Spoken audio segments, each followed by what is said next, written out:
Nene jumps center against Dwight Howard. Magic control the ball, and here we go. Tonight's game simulcast in Spanish. You can access this audio feature. Select the built-in SAP option on your television. Turkoglu turns the corner with no resistance from Nene, lays it in. Easy basket for Turkoglu to start the game. I wasn't even looking at Hedo Turkoglu. I was trying to figure out the matchups on the other side of the floor. I don't know if anybody was guarding Hedo. It's almost as if Nene was saying, I'm not getting an early foul tonight. I'm going to be out there a while. Certainly not going to get one trying to guard Hedo Turkoglu. Phillips ties the game at 2. Continuing where he left off last night in the fourth quarter in their win down in Miami. He was absolutely brilliant as far as three-point shots and everything else. As Denver got off to a big lead in that game against the Miami Heat, and then the Heat closed it to within 4 early in the fourth quarter, and then Chauncey Billups, J.R. Smith took over in the fourth quarter. You and I have talked so many times. I love one of your theories, Matty. I love a lot of your theories, but one of them is that almost every NBA game comes down to a 2-possession game at some point. And that's what happened last night with Miami. Yeah. Not that many blowouts in the NBA. Again, there's the 24-second clock, so you got to keep playing. There's one of those fouls that Nene, he picked up 2 quick ones in Denver by that kind of hard hit. And I remember George Karl, some of his comments. George is old school, like the Phil Jacksons and Larry Browns, always trying to send a message to anyone that'll listen. That his message was, the game is officiated differently for Dwight. There's a set of rules for Dwight. He used to say that about Shaq. Right, there's a set of rules for this guy. There's a set of rules for that guy. Trying to get an edge for his guy, Nene, who he doesn't think gets any respect. But, hey, he's out there beating guys up. I'm just glad he's out here tonight. Yeah. Because we rarely get to see Nene play. Turkoglu misfiring. The game tied at 2, just underway. 9 times the Magic and the Nuggets have played since Nene came into the league. And he's only played in 4 of the 9. Carmelo Anthony puts Denver in the lead. Yeah, I have a feeling they'll go to Carmelo Anthony a lot. First of all, he's an outstanding offensive player, but they want to make Hedo Turkoglu work at the defensive end as much as possible. Because at the other end, Carmelo can't do that much with Hedo. Now, this is Michael Pietrus with Carmelo. I don't know if that's just a switch or what the Magic want to do. And they got Hedo on Dante Jones, who's not normally offensive-minded. That's a 3-second call against Nene. And Orlando forces a Denver turnover. They're prone to turn the ball over. 25th in the league, 15.5 per game. They also force quite a few turnovers. About the same number, just over 15.5. Anthony with the steal. Big, powerful locomotive. Carmelo Anthony does not look that fast nor quick, but he was quick enough to take it with that kind of steal. And when you steal the ball that far away from the basket at the other end, pretty hard to catch up with any kind of transition defense. This foul is on Anthony, holding up Hedo Turkoglu. His first, second team foul. Surprising how big and strong Anthony is when you see him in person. I mean, there's a lot of talk about LeBron James, how big he is.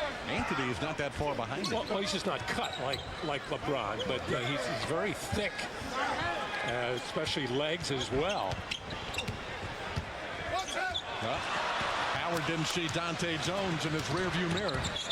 Jones drops it back to Nene. He traveled and then turned it over. They was looking to make a pass right to Anthony Johnson. He thought one of his teammates would be or should be there. How about Kenyon Martin on Howard after Nene got an early foul and he strips the ball away cleanly. Once again, I don't know if that was just a pickup in transition or Nene. 2 possessions in a row. Yeah. Kenyon Martin fancies himself as a good defender against any size player, and throughout his career he's had injury problems with 2 microfracture surgeries, one to the right, one to the left. Well, Stan Van Gundy does not like the way this game has started. We've played over 3 minutes, and the Magic have just 2 points. Here's a Toyota Drive Smart tip. Lighter vehicles have better fuel already. His team fumbling and bumbling and a couple of questionable shots in the early going. So quick timeout by Stan. Stan unhappy on the outside, David, but on the inside he has to be quite pleased. you know, statistically and in a lot of other ways, the Magic had the best defensive team in the NBA. He tries to keep that very quiet, very low-key. He wants to go under the radar on that. He's always challenging his team to play better and improve on defense, but that's really saying something when you put up the numbers defensively that the Magic have. You're absolutely right, Matty. Looking at, by one measure, defensive efficiency, the Magic at home in their 25 games at home are the #1 defensive team on their home floor. Yeah, as you pointed out a number of times, #1 in defending the three, #1 in giving up the fewest amount of dunks.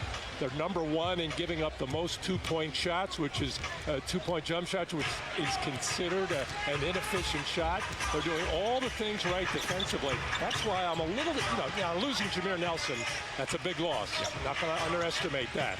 But to all of a sudden say that the Magic aren't in the thick of things. Hey, one less loss than Cleveland and one less loss than Boston. Right. And 51 games into the season after tonight. I think you're right. Anthony Johnson, he is a more than adequate defender. So from a defensive standpoint, you really don't lose.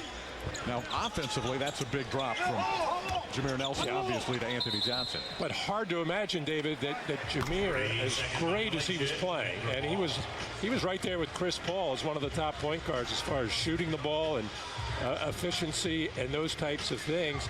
Hard to imagine that he could continue that the rest of the season. I mean, but guys are human. They hit dips, they hit valleys. But Jameer, and it's a shame for him and the ball club, obviously, the Magic fans, but he was really putting on a show the first half of the season.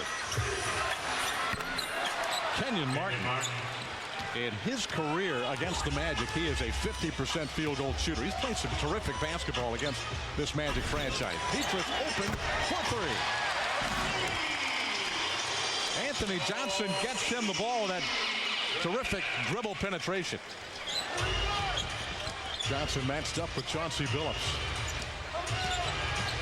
Billups gets into the lane, and that is a easy basket for Nene. Yeah, now that was not good defense, and normally Anthony Johnson, although he's not going to get up and pressure any point guards chest to chest out 30 feet from the basket, he's strong enough, wide enough to keep Billups from penetrating into the lane, which he does so well. And when Billups gets in there, it causes a lot of havoc.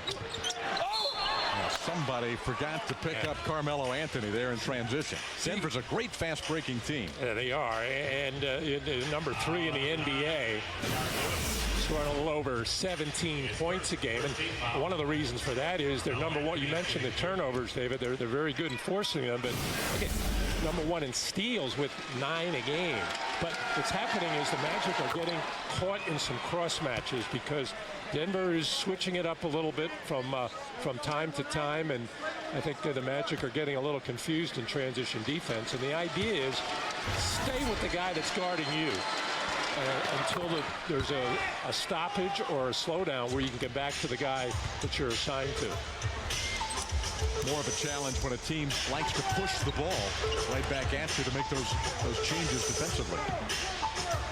There's a little something different that most teams don't do. Forcing Vito down to the left sideline baseline, not letting him come to the middle of the floor on the pick and roll.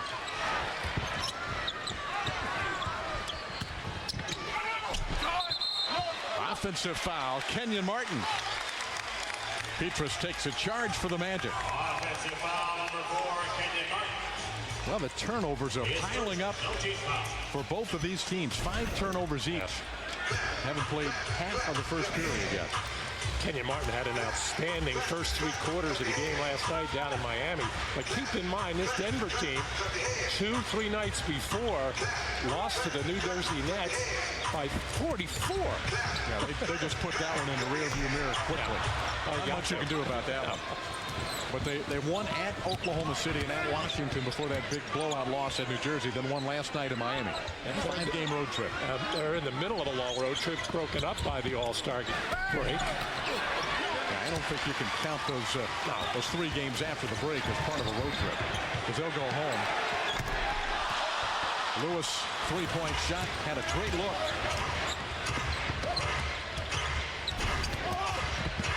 Boy, there's that power of Carmelo Anthony shaking and baking. on Michael Petrus, the guy who normally defends well, keeps people out of the paint. But there's old Mr. Reliable. Nice to have Dwight Howard to erase any deficiencies or mistakes. You know, all that talk and statistics about defense, of course, it all revolves around Dwight. He makes this team so much better defensively. Here is a double foul. Yeah, one of them's on Dwight. Dwight Howard and I think Billups. And as I don't know, Billups, I think, tried to bump Dwight from running down the middle of the floor. He knows that's a big part of Dwight's game and the Magic in transition. And you're supposed to bump the big guy. Yeah, you see it slow down there, and Dwight Dwight got a call too. Well, he swung back. And that's what the official saw. They both have one personal.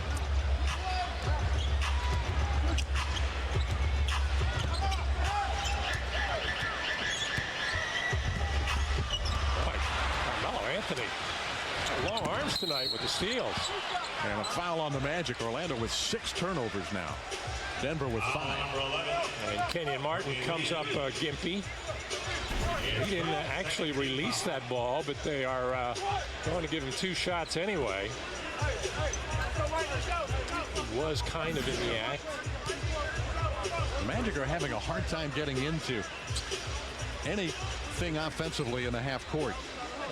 The surprising thing there is, you know, when you catch a team on back-to-backs, they normally don't have a shoot-around or walk-through preparation the next day. They'll have a meeting where they look at tape and try to do it that way. But there's no question.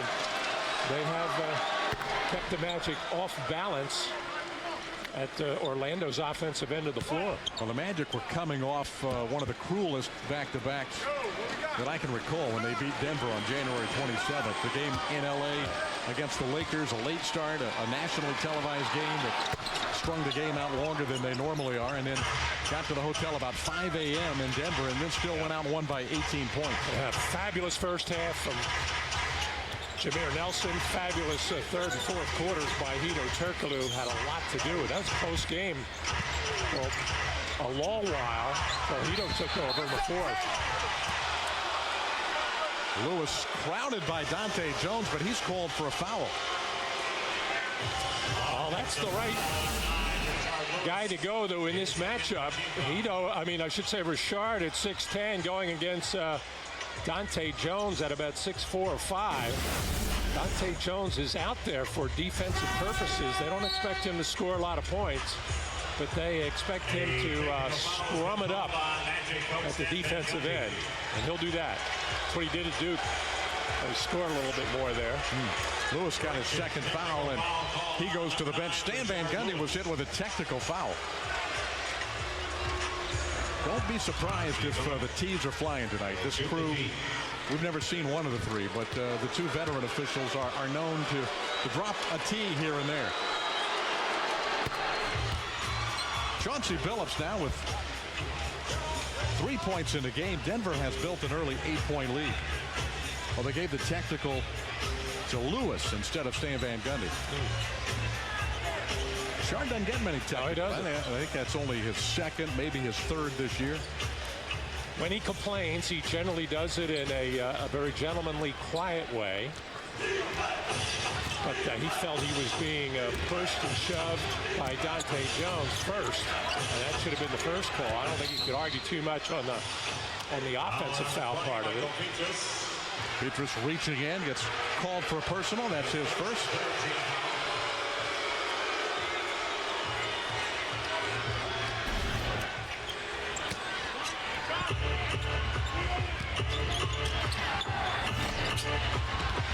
And Petrus runs down the missed shot.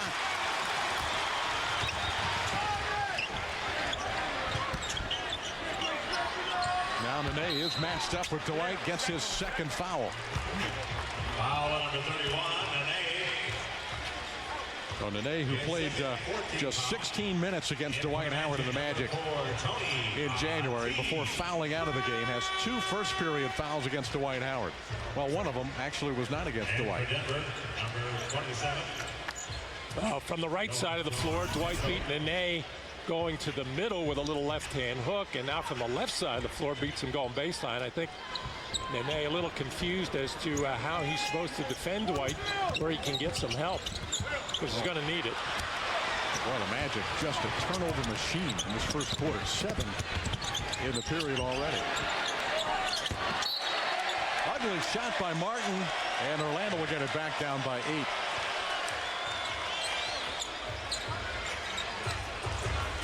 Denver's offense has been a little suspect as well. They've missed 4 straight shots and have 4 turnovers in their last 8. Yeah, they have not taken a three-point shot yet tonight. Now, last night, they missed their first 15 or 16, I think it was, and wound up hitting 5 in the fourth quarter. So they are capable of getting hot from beyond the arc. Johan Petro has checked in.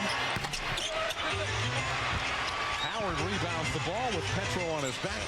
Here comes Johnson. I think George Karl a little upset with all the outside shots being taken by Denver right now, not taking advantage of the turnovers of the Magic. He wants his guys to go to the basket more.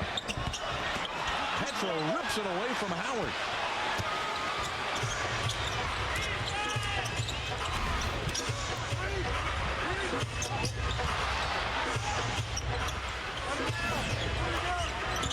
Tony Battie defends Kenyon Martin. And a foul on Battie. And they're going to call a foul, loose ball foul on Carmelo Anthony. They are. The basket will count. But Michael Pietrus goes down in a heap. Here's a tough shot. Well, one official has a foul on Battie on the left wing, so they're talking it over right now. Well, actually, Michael Pietrus slipped. I don't think he really got hit by Carmelo. So this is total confusion here. I think it comes down to which foul occurred first. Veteran referees Monty McCutcheon and Derek Stafford talking it over.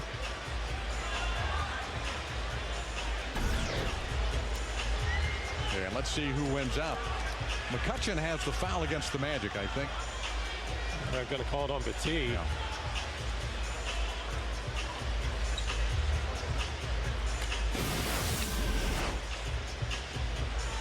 Here's the play. Oh, boy, Tony Battie never touched him. And I don't know if Michael Pietrus was touched either. He just slipped. Probably no, all this time wasted, probably no call was the... But it's going to go against Battie and the Magic. So count the basket for Kenyon Martin, and he'll get a free throw. They're still talking about something out there. I don't think he called 2 fouls on the same play on 2 different people. What if they happened at exactly the same moment? I've never said. There's one for Ronnie Nunn and company. Yeah.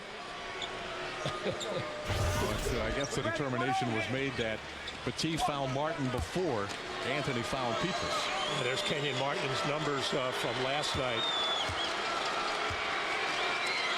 He didn't get to the free throw line last night. He's only 56% for the year. And he just completely dominated Udonis Haslem, who's a very solid defender at the big forward spot. A big part of why Denver was able to get such a big lead in that game. And even though Dwayne Wade had 33 in that game, he looked like a very tired player as he played his 50th straight game for Miami, the most he's ever played in a row. Well, the weight of the world is on the shoulders of Dwayne Wade trying to carry that franchise right now. Easy basket for Martin. Yeah, and Dwight Howard, for whatever reason, got stuck with Johan Petro, who he doesn't need to get stuck to. Tyronn Lue is in the game for the Magic. Michael Pietrus, rebound Kenyon Martin. Denver's on a 14-4 run. J.R. Smith is in the game for Denver. Tyronn Lue is guarding 7-footer Petro. Now he's out on J.R. Smith, who knocks down his first jump shot. The last time we saw J.R. Smith in Denver, he was all out of sorts. His game was gone. He had nothing going on that night as he was in a deep funk. He was 2 for 13 in that game you mentioned, Matty. That foul is on Johan Petro. Why a Toyota Tacoma? 2 reasons. It's a workday truck and a weekend truck. Drivers return to Fox. to drop the flag on another intense and thrilling season of NASCAR with the 51st running of the Great American Race. Fox Sports is the exclusive home of the Daytona 500, and it all begins Sunday at high definition. Now, a lot of teams in the NBA will force pick and rolls on the side to the sideline and baseline. And here it is setting up. They do not want Hedo Turkoglu to come to the middle of the floor. They're sending him where it's going to be crowded with 3 defenders. But Hedo still, because of his height, is able to make the correct pass out to Rashard Lewis, still looking for Dwight Howard in the paint. Just was not a good pass as Kenyon Martin had his hands up to get the deflection and the steal. So the reason why I think a lot of teams don't force Hedo left is because he drives to his left so well, but he was so far on the sideline there that he didn't have a driving lane. Well, Hedo got to the basket on the first possession of the game, and the offense has not come so easily since that first offensive possession for the Magic. They've committed 9 turnovers, which is a season high for first quarter turnovers this season. Another reason why the Magic defense has been so good. The fast break defense is good at 9th in the NBA, but it's because they take good care of the ball. They've been passing it well, moving it, taking 3-point shots. Dwight has cut down his turnovers this season by about 1 a game. But this Denver team is a little different. They're a much better defensive team than they get credit for. And a big reason why they got the 3rd best record in the Western Conference. You mentioned they lead the league in steals. They're 3rd in block shots. Anthony jumped into Howard looking for a whistle. Turkoglu leads a Magic fast break, and Courtney Lee finishes. Put a good fast break there by the Magic as Carmelo Anthony stayed back to look at the official, and the Magic took advantage of numbers.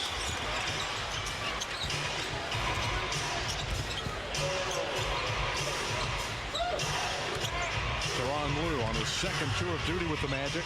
And you can see Tyronn is thinking out there a little bit. It's not coming natural. Beautiful cut by Tony Battie, and Hedo Turkoglu once again with that height advantage, able to see over the defense and make that pass. Tony's celebrating his 33rd birthday tonight. That's his first bucket. He blocked the shot from Anthony, but Battie is called for his 2nd foul. Well, we've seen Courtney Lee, Michael Petrus do this a lot, but Tony Battie is going to wind up underneath the baseline here, making that weak side cut, which really helps out the defense. There's watch him sneak behind Dwight Howard there, as all the defense looking over to the weak side of the floor. It's such an effective play. You don't even have to make a play call. Just look for that opening and dive hard. Anthony knocks down both free throws, and Denver leads by 7. Now, Carmelo has gotten the message from George Karl during the timeouts to start taking the ball to the basket more. Denver leads the NBA in free throw attempts per game, over 30 per game. They've already shot 8 in the first period. Lee drives, is rejected by Petro. J.R. Smith. Anthony Carter. Petro fumbles it. Loose ball. Poked out of bounds by, I thought Petro got it. I think that should be a Magic ball, unless my eyes were deceiving me. It looked like it was off Petro. Yeah, it did. We'll get another look. Petro has had his hands on a lot of balls. They got a steal, and obviously we couldn't see there.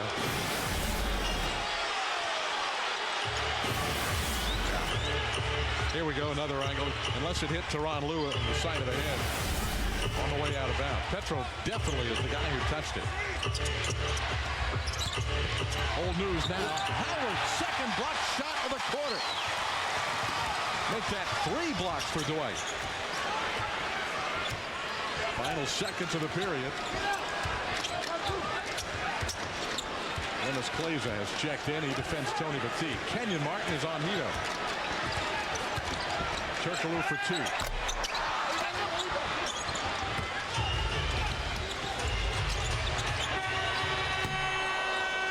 J.R. Smith got a pretty good look from 38 feet, but that's the end of the quarter. It does not go well for the home team, but they turned the ball over 9 times. Very high number and still trail by only 7. 24-17, Denver. Game 5 of a 5-game road trip prior to the All-Star break. They lead the Magic by 7.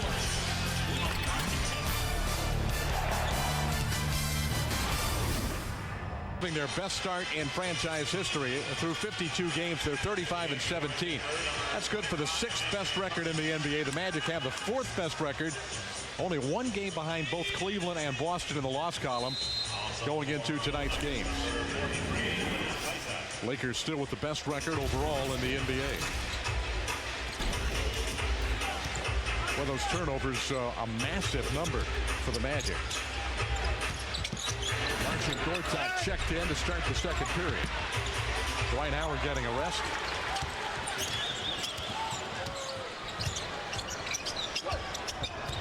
And again, as we pointed out that this Denver team is one that does force the turnovers, but and not as an excuse, but Jameer Nelson would be handling the ball quite a bit, and it stays in his hands a lot, especially for the Lions' share of the minutes in that first quarter. Now Tyronn Lue handling the basketball.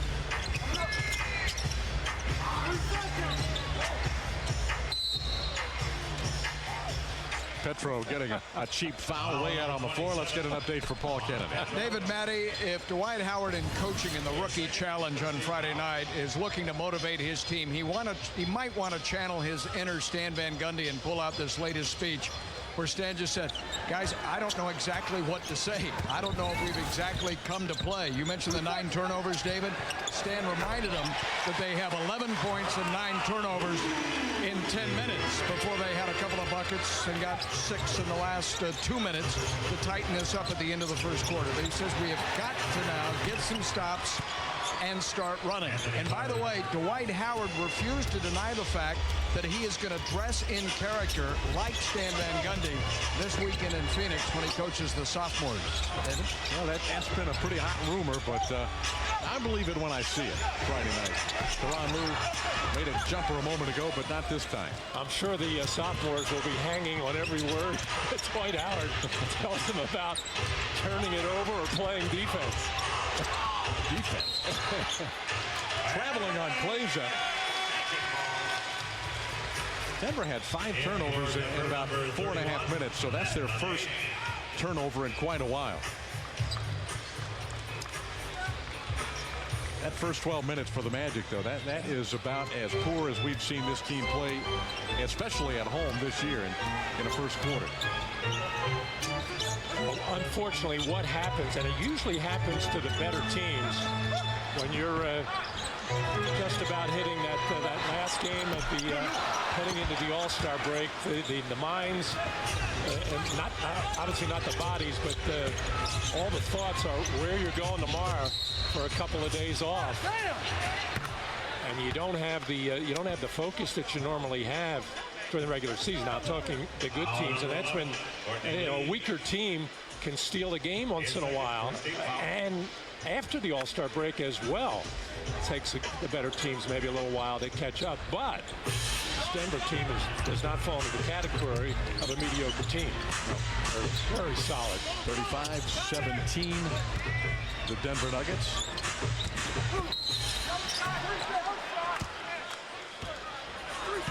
This foul is on Gortat prior to the shot, I think. It'll be Marcin's first. Second team foul. Denver played the Magic in this same situation last year. The final game before the All-Star break, Orlando won that one 108-99.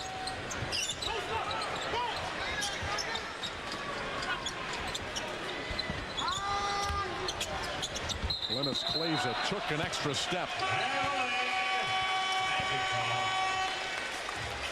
Kleza's been having so many problems with his outside shot. Shot it very poorly from the perimeter last night in Miami. And coming into the Magic game, when we were out in Denver, he had been shooting the ball poorly from the outside. So I think the first 5 times he touched the ball, he drove it to the basket and scored. Well, he lit it up that night, though. Yeah, but because he was taking the ball to the hole, he started to hit some outside shots after he made a whole bunch of layups. There goes Turkoglu, a nice drive and a foul. I think it'll be Nene. If it is, it'll be number 3. Smith. Oh, he threw up his hand quick. Smith on the reach in, slapping the wrist of Hito.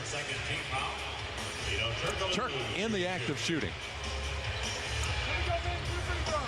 We got a great crowd in here on this Wednesday night, and the Magic haven't given them very much to cheer about so far. But we are very, very early. Yep.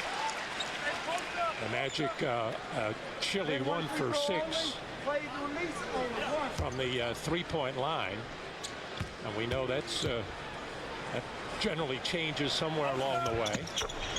Well, Rashard Lewis is back along with Michael Petras for the Orlando Magic.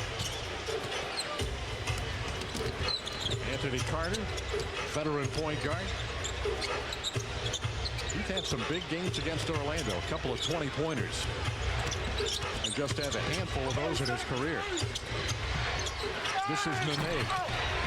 Petras rebound. Let's see if the Magic can get into an up-tempo here. Long pass ahead to Lewis. Back to Lou. Teran for 3. Rebound Plaza. Ron Lou, a good 3-point shooter. 47% before coming to the Magic. Nene throws it down. Number 1 field goal percentage shooter in the NBA at 61%. Nene, and that's a big reason why. He gets a lot of those. He's an improved jump shooter, but he gets a lot of hoops. And he's 3rd in the NBA in dunks. A big one right there. Dwight Howard leads the league in that category, but the Magic trail the Nuggets for 9. It's the money you could be saving with Geico. And had several steals in the first quarter for Denver as well. Our Kia player card on Carmelo Anthony in his 6th year out of Syracuse. Played just 1 year of college basketball. 2-time NBA All-Star. Has a record label and entertainment company. He missed 10 games with a fractured right hand. He's been back their last 6. They've won 5 of those 6, and he's averaged a hefty 24 points per game since coming back from that injury. So Anthony playing well, and this Denver team is playing with much confidence tonight in Orlando. He grew up in the mean streets of Baltimore, Maryland, and it's been kind of a work in progress for Carmelo to get on the right emotional plane, and I think he's done a terrific job. George Karl and the coaching staff have done a good job with him. I was going to also point out that his experience with USA basketball and the leadership provided there probably helped him come along as an individual also. He and Dwight Howard teammates. You have to be on your best behavior if you're going to be part of that group. They don't put up with anything. They had some bad times back in the not the original Dream Team in '92, but a couple of USA teams after that. Sometimes the attitude and the body language and the overall behavior wasn't where it needed to be. Exactly. Rashard Lewis is 0 for 4. Hedo Turkoglu is 1 for 4. And that's a big reason why the Magic right now are trailing Denver by 9. That foul is on Turk. More free throws are coming for Denver as Dwight Howard checks back in. If you remember, David, when we made our All-Star picks about a week or so ago, I had Carmelo on there, despite the fact that he's missed 15 games. I just think he's one of the best players. But then, the whole All-Star thing, it's subjective in what kind of first half of the season did you have, and when you're missing that many games, I can see why he was not picked on. But again, with all the injuries going on in both conferences, but in his case, the West, he still might make it. Yeah, guys are dropping like flies. Yeah, there's another big night tonight. A lot of games tonight in the NBA. I think there's a handful, 1 or 2 anyhow, tomorrow night. 11 points, matches Denver's largest lead.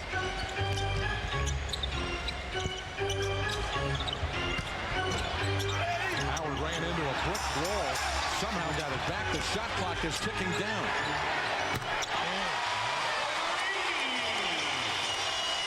Yeah, just the second three of the game for the Magic.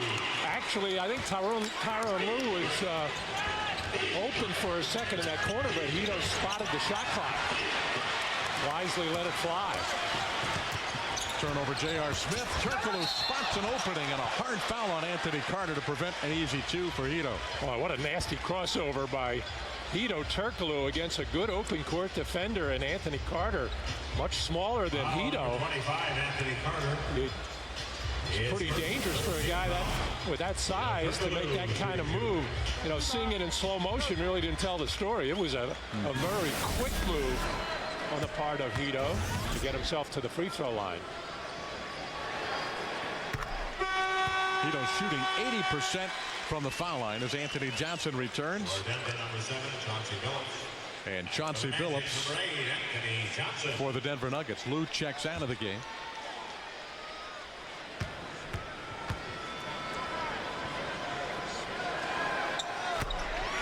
I mentioned Denver leads the league in free throw attempts, over 30 per game. The Magic not far behind, 5th in the league with 27 free throw attempts per game. So we could be here for a while tonight. These two teams sorted out at the free throw line. Carter for three. Especially if they call the touch fouls. You know, I can see why you got to keep it cleaned up on the interior. You can get very physical.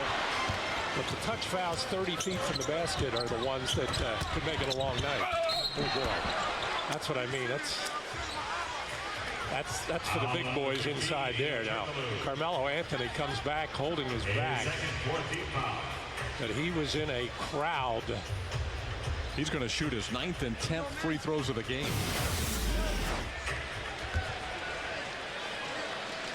I'll make that 7 and 8 for Carmelo Anthony. J.J. Redick gets set to check in.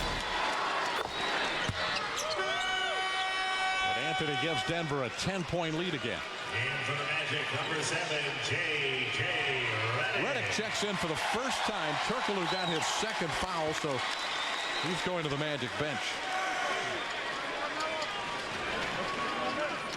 Now the onus really on Anthony Johnson to be the playmaker. And they get the Magic into their half-court offense. I think a good way to start would be you either obviously go to Dwight Howard on the interior. You can also go to Rashard Lewis. Linus Clay's not that strong a defender. Switch here as Kenyon Martin, or I should say Carmelo, picks up Rashard. A double team on Dwight without the ball. Hard double team.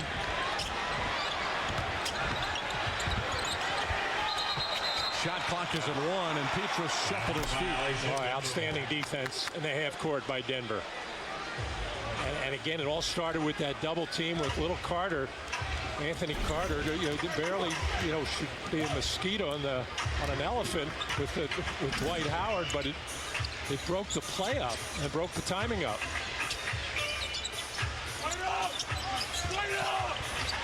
Oh no, you can't get a great player baseline like that.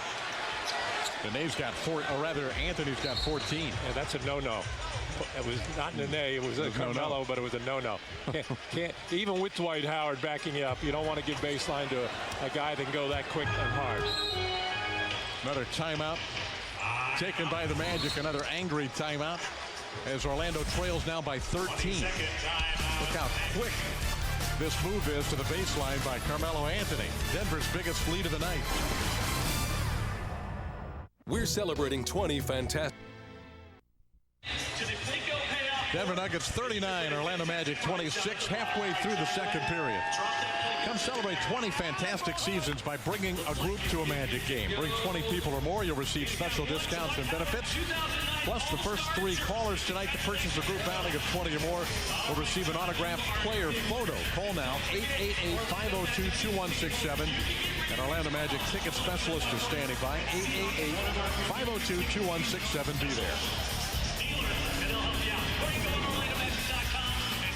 Eastern Conference standings, the Celtics at 42 and 11. The Cavaliers at 39 and 11, and the Magic at 38 and 12. Far and away ahead of the rest of the field. The Atlanta Hawks hanging in there at number 4, 30 and 21. They're in Detroit tonight. Interesting game between the 4 and 5 teams right now in the East. Miami, Philly, Milwaukee would round out the top 8. But lurking are the Nets and the Bulls.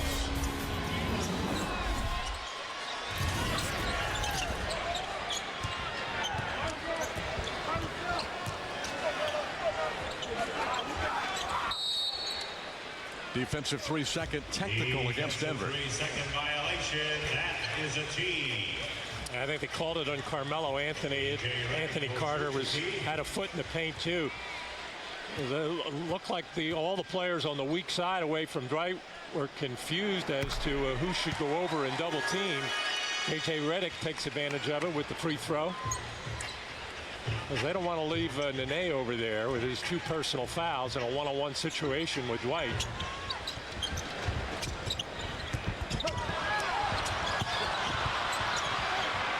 That'll be a jump ball between Kleza and Rashard Lewis. That inbounds play, which was so good to the Magic in the first third of the season, has really become risky. Teams are prepared for it, and they crowd that paint. And the guy making the pass, in this case Rashard Lewis, has to really make sure that he is open there, because you're going to have a wide open shooter in the right corner. And the Magic don't mind taking a three-point shot in that situation. That pass has to cover a long distance. Especially with about 4 people around Dwight. Kleza controls the tip. Magic shooting 36%. Nuggets 48%. Billups. Redick avoids committing a foul, and here come the Magic. 5 minutes to go in the period. Down by 12. Anthony Johnson. Rebound, Anthony.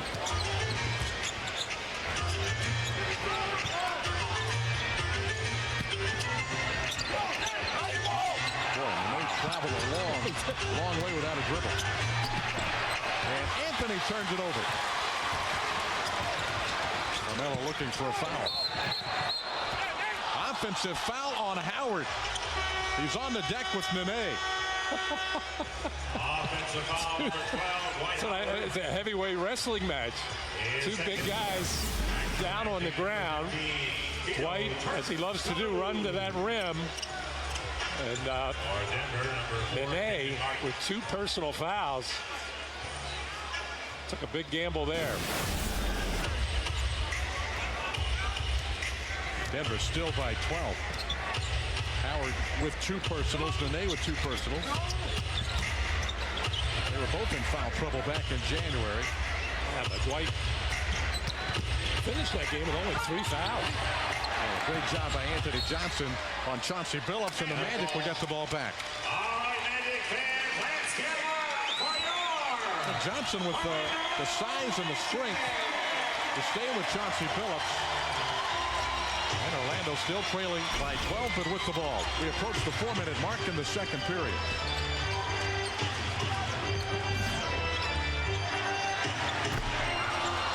Lewis is 0 for 5 from the field. Came in a shooting slump, just 37% over the last 6 games. Anthony Johnson touched it last. Denver ball.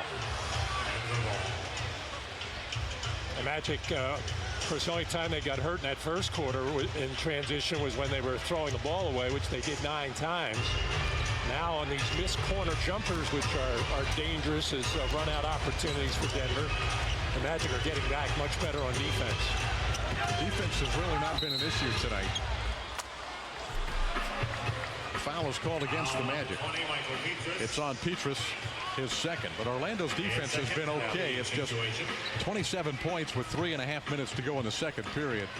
Almost unheard of. And this Denver team gives up 100 points per game.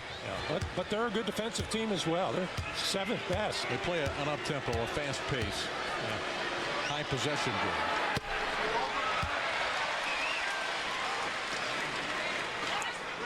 Nene, who played only 16 games last year, came back from a difficult medical situation, cancer. Has had a terrific season. Missed both free throws there. Had a career year scoring and rebounding. This would be a good time to go at Nene again. He's frustrated with those 2 missed free throws. Mind is on that. Magic not looking for Dwight here. trying to get Lewis going. And Richard is fouled, but the Nuggets are not over the limit. No basket.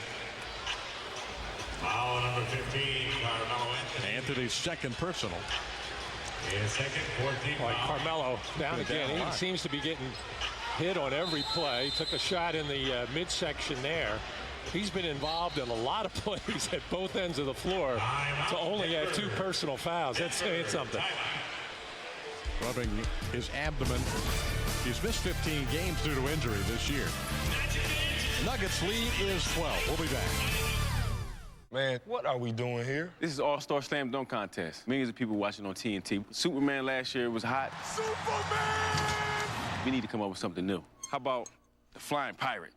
And when you jump in there, go, "Arr!" Let them wear princely robes. We're in a dunk contest. Oh, Spartan. I like it, man. With the wings. Man, I look like a Victoria's Secret model. All I know is sex sells. Don't miss the Sprite Slam Dunk, only on TNT. How about body paint? You're not going to have no clothes on. Denver by a dozen, trying to win here for the first time since 1992. Superman with just 6. Richard Lewis, the other All-Star, is scoreless so far. So let's find something positive to talk about and focus on All-Star Weekend. Coming up on our Pontiac Buick GMC halftime report, we're going to relive Superman's slam dunk performance a year ago when he won the title in New Orleans. We'll also have the highlights and the numbers for you. Superman is actually going to wear 3 capes this year. He'll serve as an assistant coach at the Rookie Challenge, defend his slam dunk crown, and start for the East.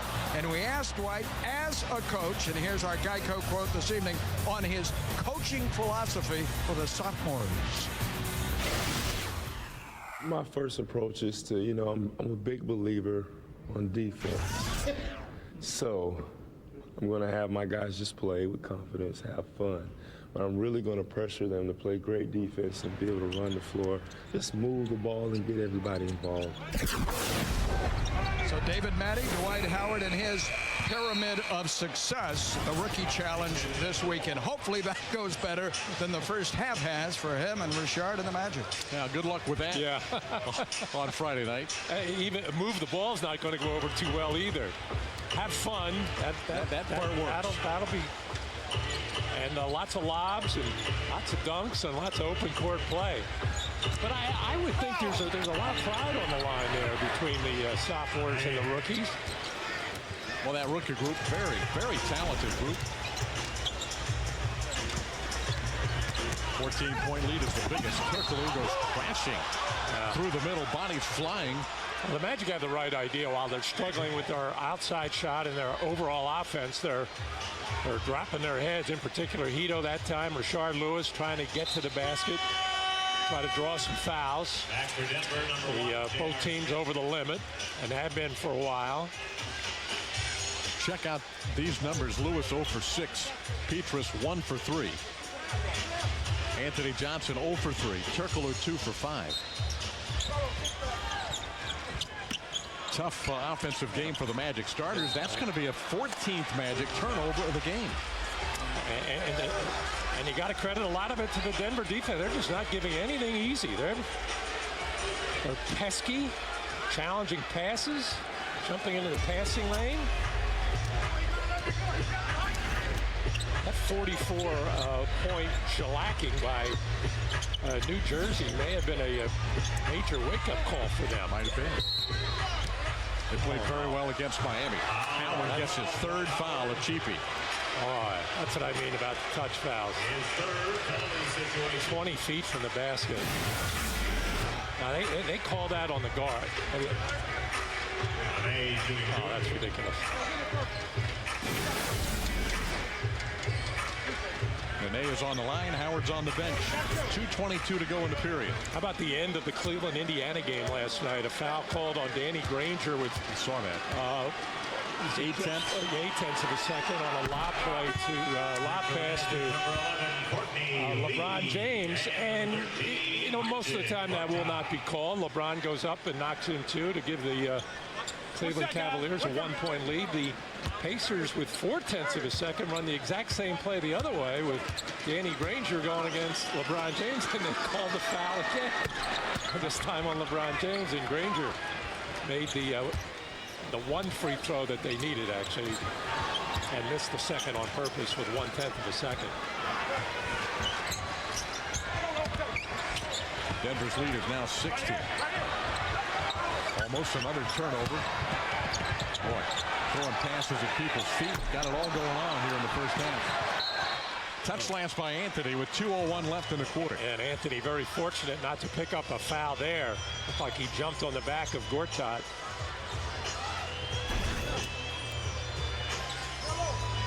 Boy, the Magic have been stuck on 27 for a long time here. I knew they were going to struggle to get over 30. Less than 2 minutes remaining in the half. I thought it would come a lot sooner than this. I say I knew, just given the tenor of. Another pass thrown at the feet of a teammate. I think it's over. Did Courtney Lee touch that ball? I don't think he touched that ball. Yeah, it was off. Yeah, but did he touch the ball in the backcourt? I don't think he did. And they called a clock violation. Clock. I think the shot clock. I'm having a good conversation with Kenyon Martin. we're guessing a little bit, but he's arguing with us. We can't change it. Never touched. Courtney Lee never touched it in the backcourt, but they're calling a shot clock violation. I don't know if we can get a look at it. But Courtney Lee should not take anything for granted. Pick that ball up. Another bad pass. This one, Hito's aiming. I don't know if he's aiming. Of course, he's not aiming. Yeah. Now, the question is, what was the shot clock? So we had a jump ball. Denver controls that. And away we go. Inadvertent whistle, I guess.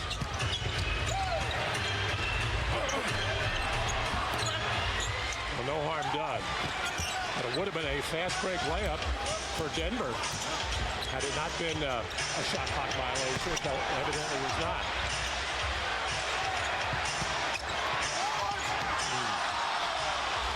"16 turnovers in the half." Good play by Turkoglu to strip it away from J.R. Smith. Vito's not going to take any chances, but he missed the layup. Rebound, Gortat, it goes in. Oh, is it hard to come by points? Keystone Cops out here in the first half. Still Denver's up, only 14. J.R. Smith. Yeah, he's got a good three-point shooter.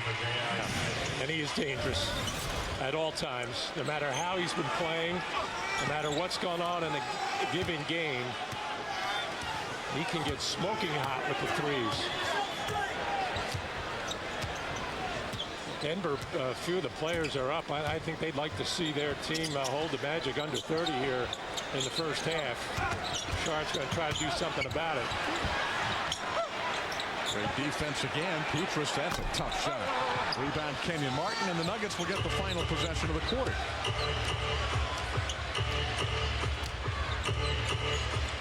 Almost turned it over.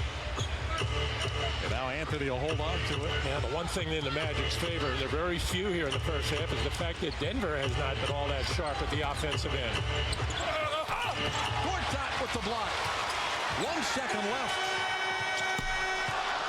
And that is the end of the first half. One that the Magic would just as soon forget. They need to regroup and see if they can't take care of the ball a little bit better in the second half after 16 turnovers against Denver in the first. It's the fewest points the Magic have scored in the first half this year. And Denver leads the Magic by 17. The Nuggets 46. The Orlando Magic 29. We'll be back with our halftime show with Paul Kennedy in just a moment on Fox Sports Florida.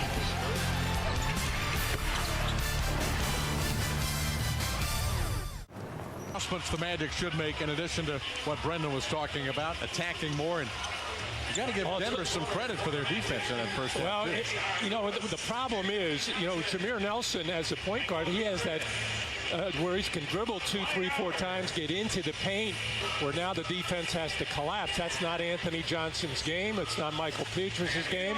It's not Courtney Lee. The only guy that does that reasonably well, of course, is Hedo Turkoglu, and they're really trying to seal him off. So the Magic are going to have to get a little bit of it, close, maybe 1 foot in the paint on penetration, and see what they can do there and get some of the kickouts for some good looks at three-point shooting. Well, the Nuggets would love to bait Howard into his 4th foul, and well, they were looking for the whistle that time. Anthony Johnson didn't score in the first half, still scoreless in the game. Well, they back away from Pietrus, and then he turned it over. Anthony fumbled it out of bounds, so the Magic will get it back. No shot clock reset, so they say Denver did not have possession. It will not be a Magic turnover. Could have been. As far as Stan Van Gundy's concerned, it is a turnover.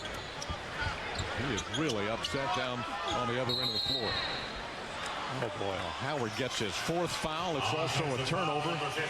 No, it's Turkoglu rather. Dwight thought it was going to be on. Yeah. His 3rd, no team foul. Deep sigh of relief for Dwight. I'm not sure what Hedo did. Confused look on Stan Van Gundy's face. That's Turkoglu's 3rd personal. And he's somewhat hiding on Dante Jones defensively.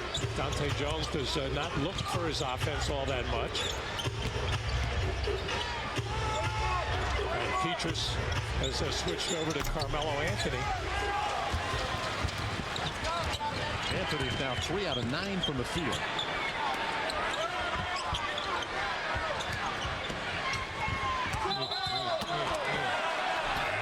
Too much of a hurry, Anthony Johnson, with the travel.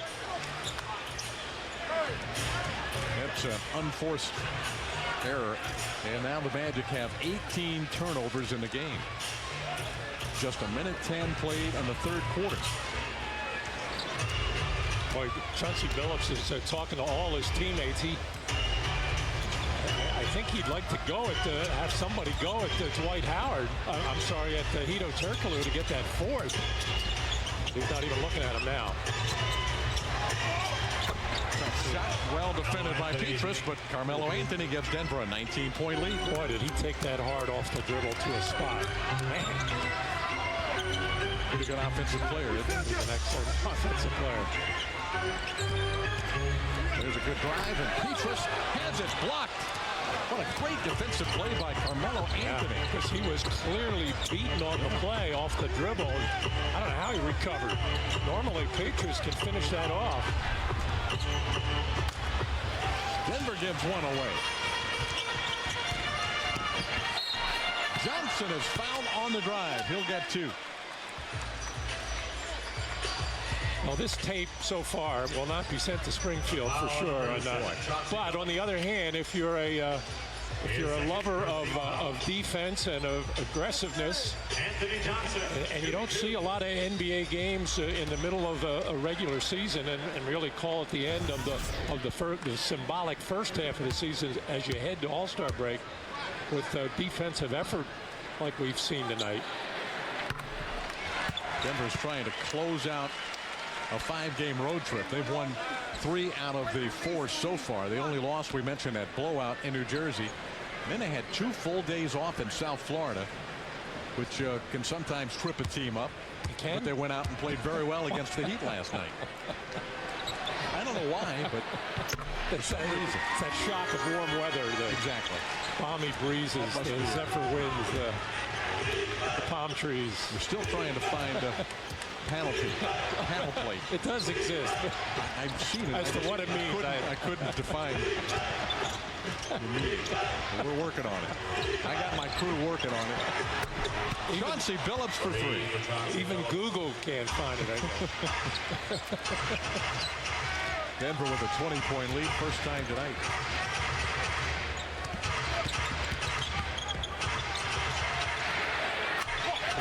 Field goal for Pietrus. There's that penetration, just enough by Hedo Turkoglu to draw a defender. A little different arc by Pietrus. There'll be a block on Michael. Another hard take by Carmelo Anthony. His third, first team That's foul. 3 on Michael. He joins Turkoglu and Howard with 3 personal fouls.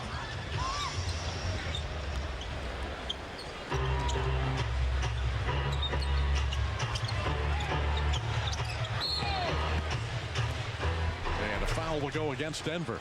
Illegal screen, Kenyon Martin. Number 4, Kenyon Martin. Boy, that was His second, no team foul. 30 feet from the play. Magic fans, let's get loud for your Orlando. Seen a couple of those calls tonight, haven't we?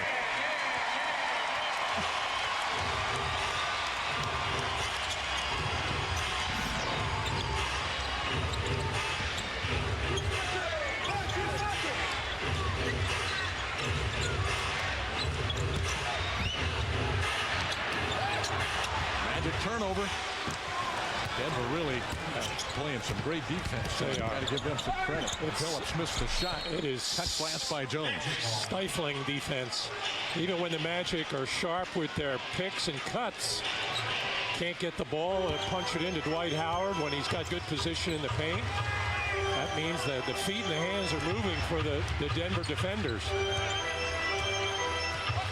I'm surprised at how well they prepared they are in a back-to-back situation. That's a good point. They defended Dwight Howard very well. There's too much contact this time. Boy, our stat guy Dave Stanley just handed me a note that's a little surprising. That foul on Dante Jones. 20 points is the most points the Magic have been behind in a game this season. Wow. Did you realize that? No, I did not. I didn't either. Very nice. Or not nice, but well, other than if you stop and think about it, the Magic are in every game, and then if you get down to 24-25, that's really playing with fire. Goaltending called on Denver. Lewis gets his first basket of the night. Bouchard can't get anything at all going offensively, and the Magic are not exactly looking to set him up. So a rare offensive rebound for Rashard Lewis and the stick back. He's got 59 on the year in 50 games. So it's obviously not a part of his repertoire. Magic get a couple of stops. Now get a couple of field goals, and now all of a sudden you're forced to time. Well, Peto's having a hard time hanging on. There you go. Wow. Three-pointer by Petrus makes it a 12-point game. That 20-point lead seems long forgotten now. Michael's got 3 field goals tonight, all from beyond the arc. Now, Petrus didn't sell that elbow into the face. Now, if he hits the deck, he probably gets an offensive foul on Carmelo Anthony. Foul number 20, Michael Carmelo Petrus. just had something to say to Petrus as he walked by right in front of the official. Carmelo Anthony shooting. They're going to say that he was in the act of shooting. Wow.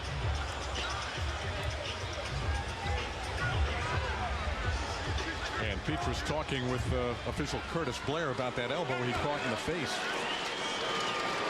Who was it the other night? Dunleavy hit the deck when J.J. Redick pivoted like that, caught him in the face and got a foul call. Big play. For the Magic, number 11, There. Courtney Lee. Not that much contact, I guess, but a little.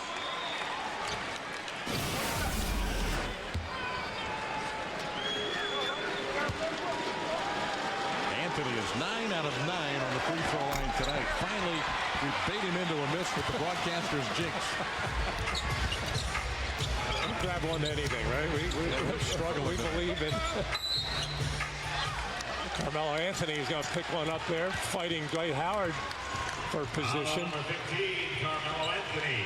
This game has about as bad of a flow as any all year. Turnovers, fouls, away from the ball, stoppage of play at odd times. Some silly whistles, and although I would say it is not an easy game to referee. Any of them are, but this type of game really hard. 3 seconds, I would assume. Dwight throw that one in. Thought he was going to get that pass from the top. Haven't had that one called tonight, so that's good to strike that one off the list. You got a list over there, right, Dave, of all the possible turnover calls. We're going to see if every possible call can be made in one game.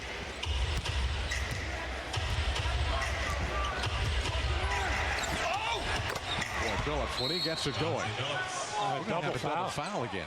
And it's going to be on Carmelo and Hito. A double foul on number Going to be the fourth on both.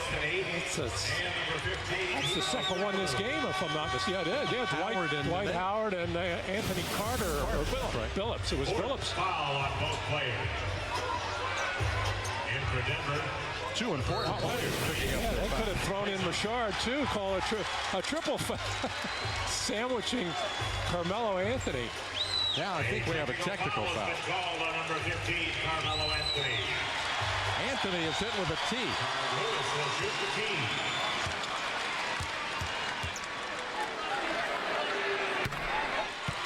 Sharon Lewis takes advantage of the opportunity to maybe get his shooting stroke down. Chauncey Billups is just kind of shaking his head, saying, I'm sure thinking to himself, hey, I went through about 6 or 7 years of this in Detroit with the craziness of Rasheed Wallace losing his cool and picking up technical fouls. And this is a walk in the park for him, isn't it? Howard, strong move. He was off balance, though, by the time he fired the shot. Then a foul on Nene. His third.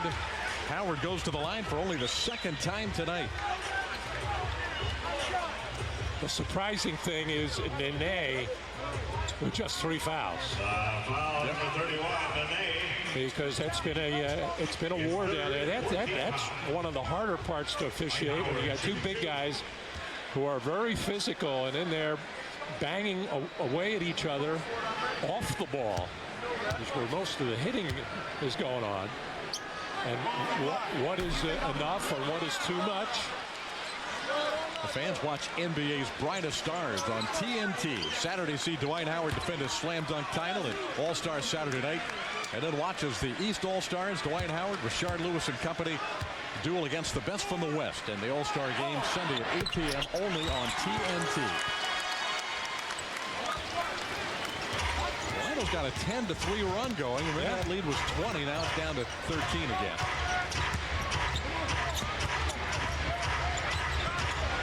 Chauncey Billups almost breaking the world's record for dribbles there as Anthony Johnson was just all over him. AJ's got to stay connected with Billups because he's got that look early in the third quarter that he might reel off a lot of points. J.J. Redick checking in as Stan Van Gundy looking for some offensive punch that he got from J.J. a few games ago up in Indiana. And he delivered quite an offensive punch. He's matched up against 6'8" Linus Kleza. Shot clock is at 2. And the Magic have the basketball. Blocked by Dwight Howard. Howard with a good seal off inside, but his shot is blocked from behind by Nene.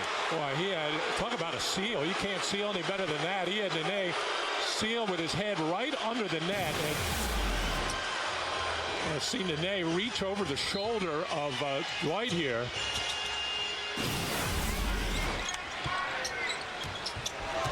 We're halfway through the third quarter. Courtney Lee.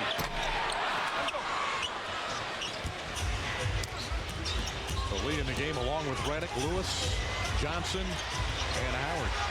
AJ relentless pursuing Billups. Yeah, that's a carry. You're not allowed to dribble that ball off while it's rolling on the floor. Seen that call recently. Kenyon Martin couldn't enter the ball inside, so he fired a jumper. 11 for Kenyon Martin.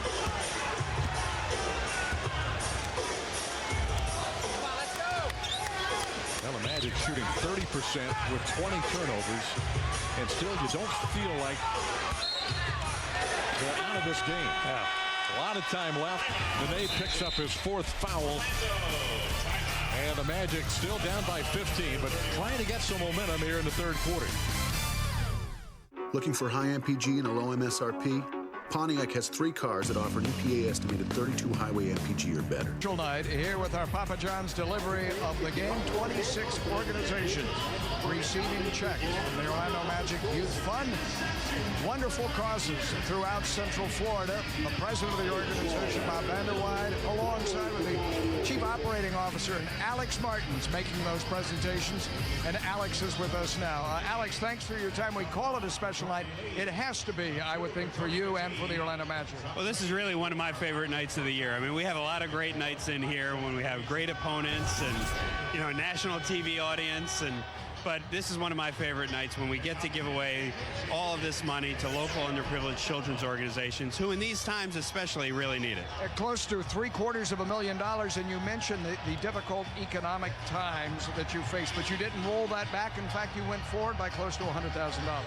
Well, we worked really hard to ensure that at the very least we were able to give away what we've given away in the past, because so many of these organizations are having their funds pulled back by other donors, by government agencies who are falling short on their budget issues. So we wanted to make sure that in these times especially that we were able to give away $750,000. The McCormick Foundation participates with you as well, don't they? They do. They match 50 cents on the dollar for everything that we raise, so they're an incredible partner with us on this. And if it wasn't for them, we wouldn't be able to give away the $750,000. We need to pay homage to your staff that selected the 26, 27 organizations. How are these charities identified? Well, it's a year-long process. We'll actually start in a couple of months here receiving grant applications for next year's process. And what our staff will do is they'll review all of those grant applications. They'll go out and visit every one of these agencies and look at the work that they're doing and ultimately determine which of the agencies we'll distribute our money to. The 20th year anniversary season of Magic basketball. You've done this each and every year. Congratulations once again on this, Alex. Thanks, Paul. Thanks very much, and thanks for the support of FSN and Sun Sports. For the Orlando Magic Youth Fund this evening, David and Maddie, and $750,000 presented to 26 organizations throughout Central Florida. All right, thanks, Paul. Quite an achievement by the Orlando Magic and the Magic Youth Foundation. A 24-second violation against the Nuggets as Dante Jones' jumper hit the side of the rim. I guess they'll call that a turnover, too, as Dwight had the rebound and stepped out of bounds. You know, between Dwight Howard, Rashard Lewis, and Hedo Turkoglu, 3 top scorers, they are a combined 5 for 21 from the field. And you got a feeling that's going to turn around a little bit as Hedo gets a breather right now. Plus, he's got 4 personal fouls. The Magic are now sub 30% from the field. And Anthony Johnson has really turned up the pressure here in the third quarter on Chauncey Billups. And that can get a little dicey because now you open up driving opportunities for him. Clays has really struggled with that outside shot. He's aiming. Here comes Anthony Johnson. Boy, what a soft touch. Yeah. Crawled over the lip of the rim. First field goal for AJ, and the Magic are back to within a dozen.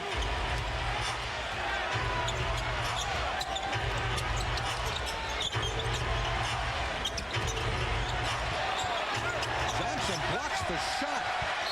And it's going to be Denver basketball. Now, with 9 seconds on the shot clock. Pretty hard to block Chauncey Billups' outside shot. He normally is given quite a bit of room because of his ability to penetrate.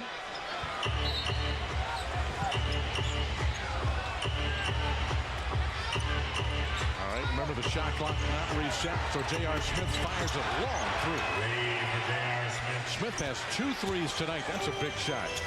He had a bunch of big shots along with Billups in the fourth quarter. And Miami Heat closed to within 4 last night. But he can shoot you in and he can shoot you out. Trying to get Rashard Lewis going in a low post. Howard's able to poke it in. Just battling for position, and the ball caromed off his arm and ricocheted in. He was sandwiched between Petro and Klaiser.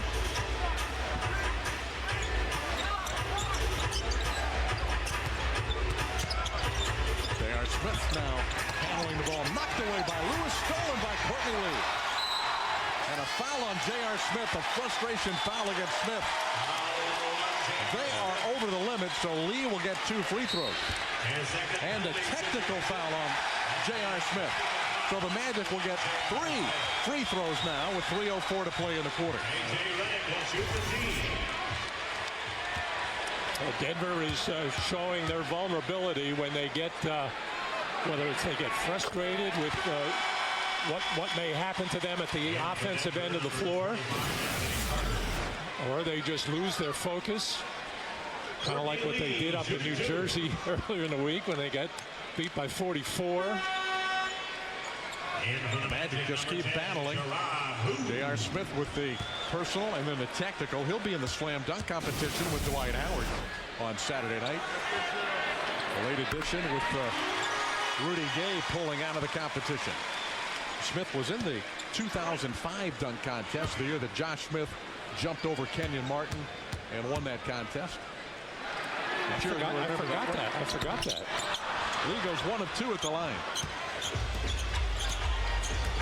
Who did he jump over? I think it was Kenyon Martin. Anthony Carter's in the game now with Phillips alongside. Shot clock is down to 7. Thought he traveled. He traveled twice. Oh, and then Kenyon Martin just slings one up off the glass. That's 2 hoops for Denver. One with the shot clock working against Denver after they got the Magic block, the Phillips shot, and an inbounds play, and now that one with just 2 on the shot clock. Ron Lue in the game. Handles Lewis against Kenyon Martin. Oh, a lot of contact. Bouchard went through there and bumped a couple of times.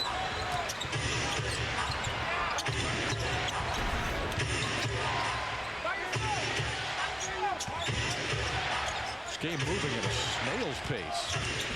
61 to 48. 2 high-scoring teams.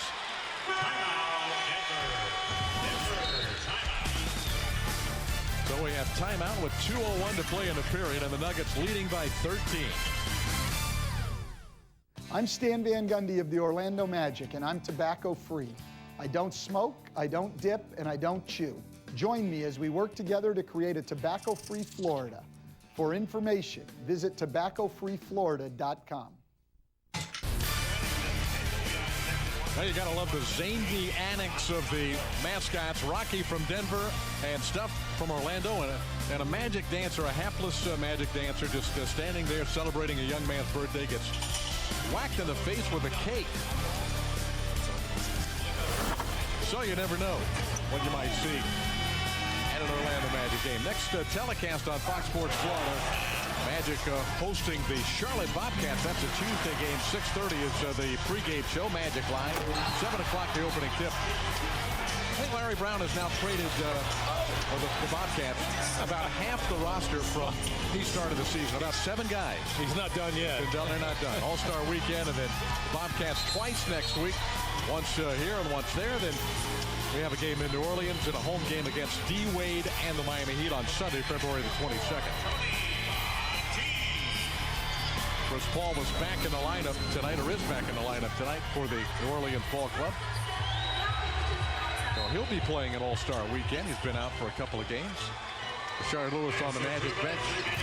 Tony Batiste checked in during a timeout. Under 2 minutes to play in the quarter. Orlando has just 4 threes. The tee is left open. Now that's been his spot of late. He's been wide open at that top of the key.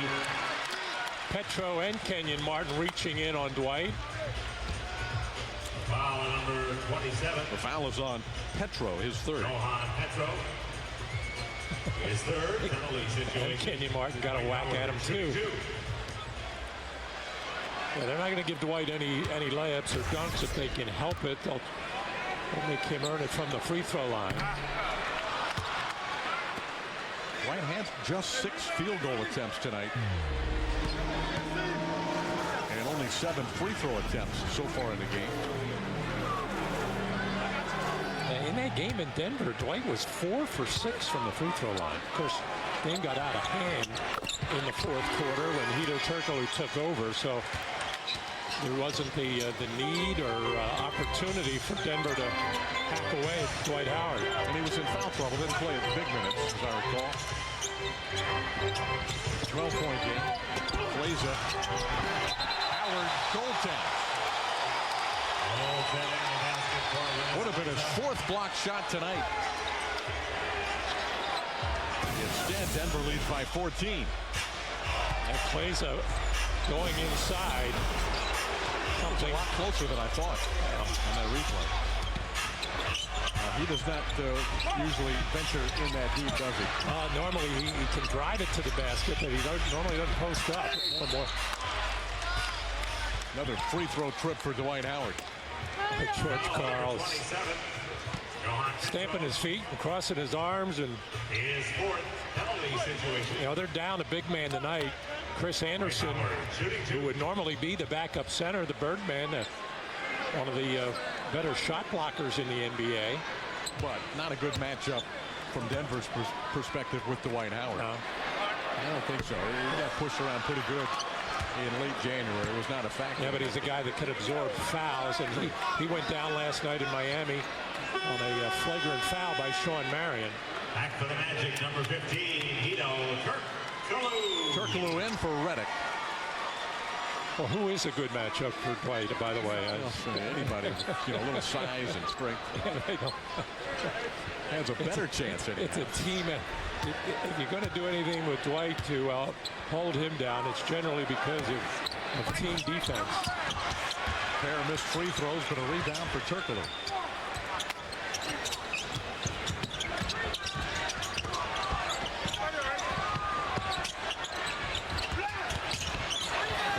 Stops and fires. It was halfway down and popped out.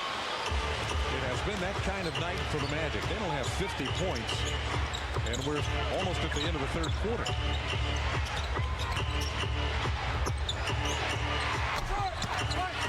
Howard with the rebound is 11th. He has a double-double tonight, 41st of the year. Turkoglu. Hedo shot that goes in and out. Hedo got the switch, and he was happy to see Glazer pick him up. All of a sudden, you saw a little hop in his step. He knew he could get some kind of a shot off. Kenyon Martin switched off him, a much better defender. Kenyon Martin, one of the few players in the NBA, I think, who really takes pride in his defense. He's you got to be confident and have high expectations for yourself. He certainly has high ones, but he works at it. He thinks he can guard every player on the floor, every size, every position. Got the right mentality. You can guard them, but that doesn't mean you can stop them. But he's pretty good. Turkoglu 6 of 6 at the line. The Magic have been able to get as close as 11 in the 3rd period. Down by 12 now, late in the quarter. Billups back in the game. Glazer. Petro, wild possession for the Nuggets. And another deflection by the Magic. That time they're not able to score, and the Magic have ample time. Turkoglu finds Tony Batiste. He made a 3 earlier this year. His first of the season came against Indiana up in Indianapolis, but that one was way short. Magic trail by 12 going to the 4th. Hey, it's my wife, Frances.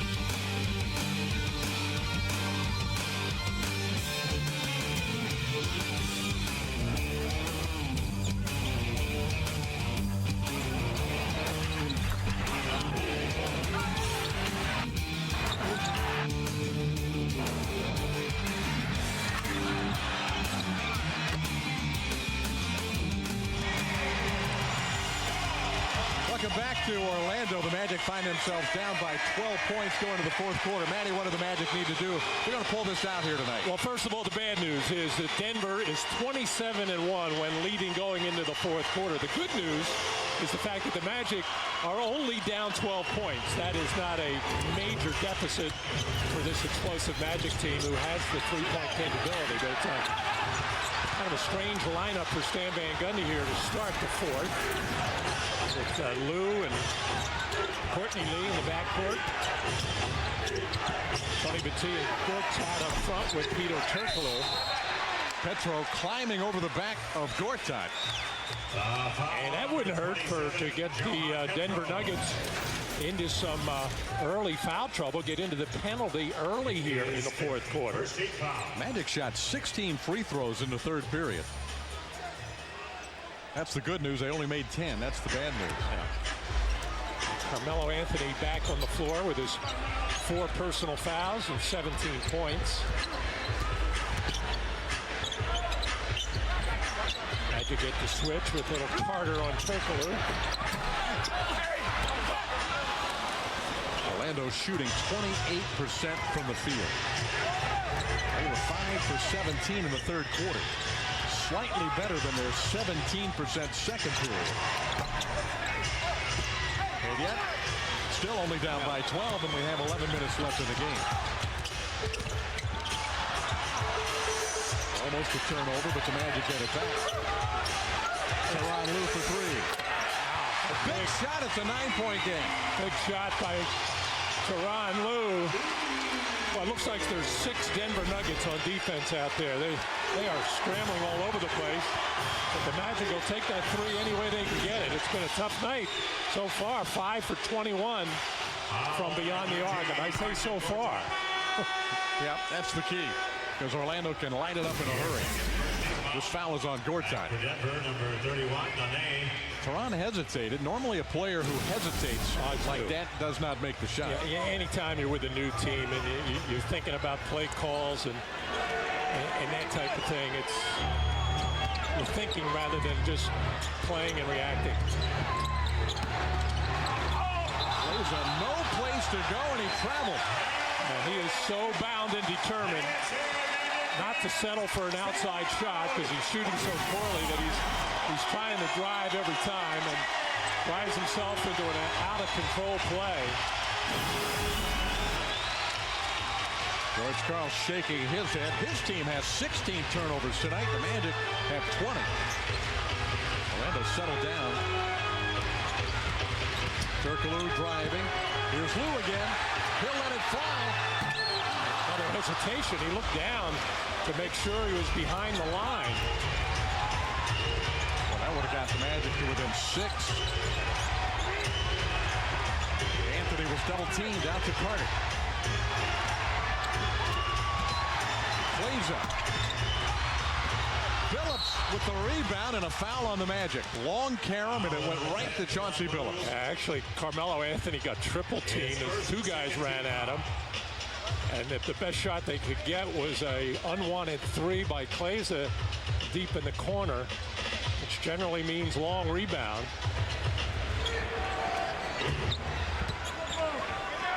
Anthony against Turk.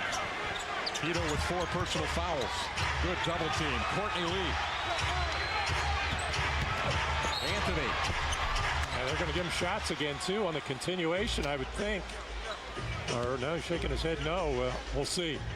Foul number 15. That's Turk's 5th personal. The Magic cannot afford to lose, but he's going to have to go to the bench. For a number of reasons. He's the Magic's best playmaker.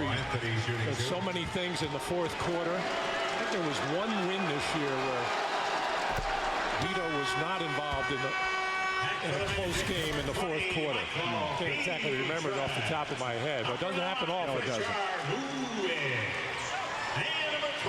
Michael Pietrus, Rashard Lewis, and Dwight Howard all returned for the Magic.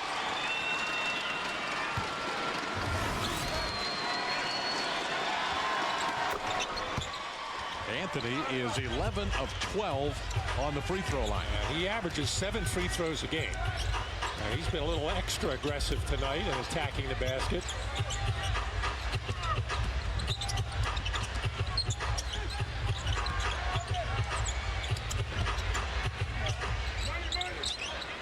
Billups stays connected to Lue. Pietrus steps back. 3-point shot. Rebound Carter. Boy, he's really putting up some rainbows up there on the 3. Forced to do it by the defense. Not a good decision by Courtney Lee. He had a chance with about 8 seconds to dump it into Dwight Howard. And Mr. Big Shot in the fourth quarter we have seen before. Yep. He has torched the Magic time and time again, especially over the last 4 years or so.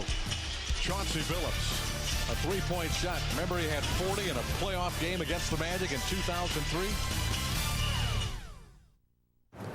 After Chauncey Billups' three-point shot, the Denver Nuggets increased the lead to 14. Orlando had it cut to 9 just a moment ago. Busy night on this Wednesday night in the NBA. Let's take a look at the Toyota NBA scoreboard. Charlotte leading Washington in the fourth period. Cleveland on top of Phoenix, the fourth period score. Memphis, Philly tied in the fourth. 5-point lead for San Antonio in Toronto, and Atlanta leads Detroit late in the third quarter. Indiana, 2-point lead over Milwaukee.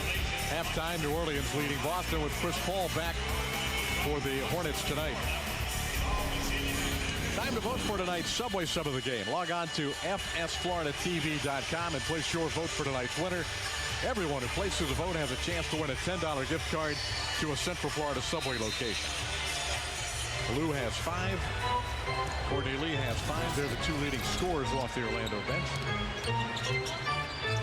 But the Magic shooting 28% from the field.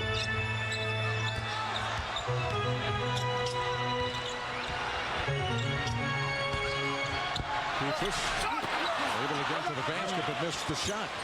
Magic going to what they felt was a mismatch with Petrus in the post against a little bit taller Klaiser. But Klaiser is their one weak link defensively out on the floor right now.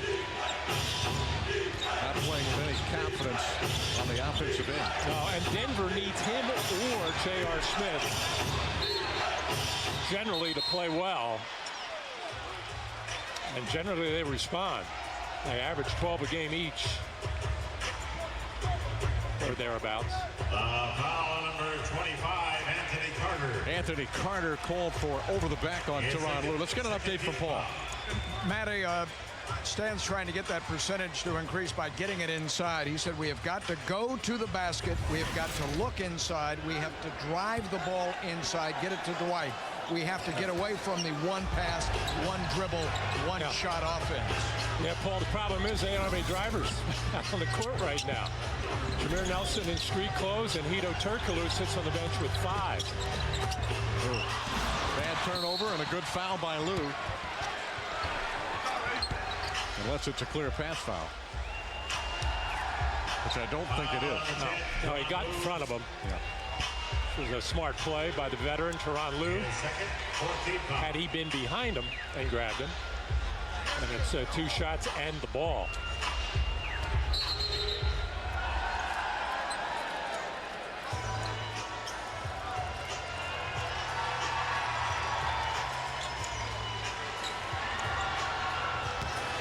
Anthony Carter triggers it in. Chauncey Billups using an Anthony screen. Blaza with the rebound. 3-point shot, missed again. Good save by Lue to Howard. Could have been a foul on Nene. Almost jumped on the back of Lue. I don't know how he could do that, but he did it. Lue gonna foul. Anthony rebounds for Denver with 7:15 left. Still a 14-point lead for Denver. So Tyronn Lue is not a penetrator. He's too small to finish in and around the basket. He's more of a spot-up guy. Courtney Lee is not a penetrator and passer yet in just his rookie year. Nor is Michael Petrus, so it's tough to play that way. Yeah, and Hedo Turkoglu, despite 5 fouls, is getting ready to check back in the game. I want you to taste the difference that better ingredients, better pizza makes. Pop. Back in Orlando, missed a little action, and Dwight Howard able to score on a nice entry pass from Rashard Lewis to get the Magic back to within 14. And Nene had to let him go because he had just picked up his 5th foul on an attempted jump shot on the baseline by Courtney Lee. It should have been on the free throw line. Now, the Magic chance to get back is this guy, Hedo Turkoglu, start driving to the basket as he is right now. Yeah. Especially going to his left. which is where they are sending him. It's just he doesn't want to get too far left where he gets pinned on the sideline. That time he had a good angle where he could cross over, get into the paint, and just create an easy shot.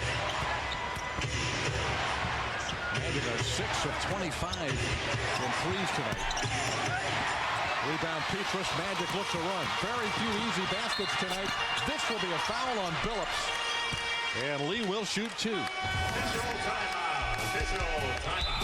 So Courtney Lee will go to the line with the Magic down 13 in the fourth quarter.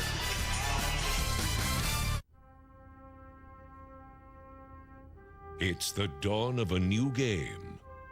Denver Nuggets trying to finish a 5-game road trip prior to the All-Star break with their 4th victory, and they lead the Magic by 13 midway through the fourth quarter. Celebrate 20 fantastic seasons by experiencing the Ozone, powered by Blue Cross and Blue Shield of Florida. The Ozone is your place to get loud and crazy. Get on your feet, make some noise, experience the fantastic energy with your fellow Zonies. Tickets start as low as $10. You can purchase online at OrlandoMagic.com/fantastic or by calling 888-502-2168. A whole other atmosphere up in the Ozone. Be there. Our Hustle Stats are brought to you by Aleve, the official pain reliever for the Magic, and Publix, where shopping is a pleasure.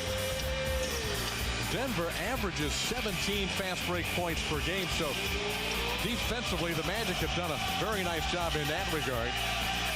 But the Nuggets have 11 steals. 9 of those came in the first half. Rebounds almost even. The Magic's defense has been good as usual, holding the Denver Nuggets to just 42% from the field. The problem is the Magic shooting less than 30%, just under it at their end.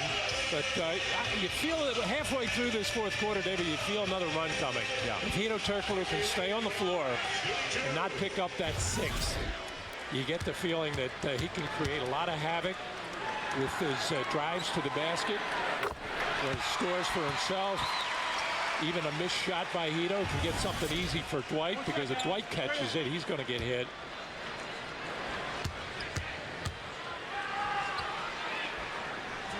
Probably try to hide Hedo on Klaiza. Oh no, they're going to hide him on Carter. Well, Carter, not their #1 offensive weapon, to say the least. This guy is Carmelo Anthony. Yeah. Thought he'd missed the shot. He was following it and it went in. 15-point lead again. He has really not shot the ball that well. 6 for 16. But he's been a tiger offensively with 23, 12 free throws. Been aggressive. Turnover number 22. Trying to post up Petrus again. Like you said, it's been a monopoly of turnovers tonight, which means, by the way, a full set of armor. Anthony is fouled by, who was that? Petrus got him in the act of shooting. Well, what's another alternate? Performing or forming a protective covering. Well, it's definitely not that. That's an awning.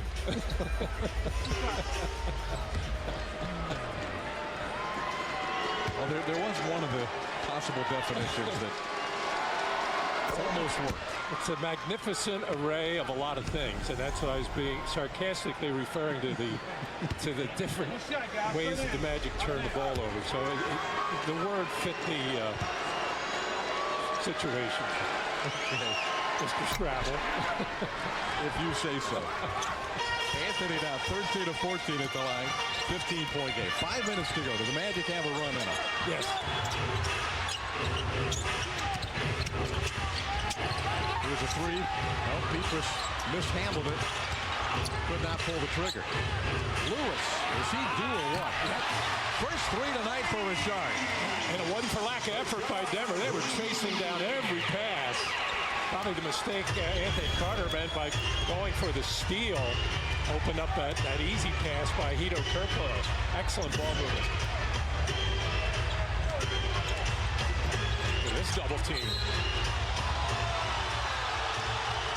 Howard is called for a foul. Looked like a terrific trap right in front of us at midcourt. His 4th penalty situation. That's his 4th.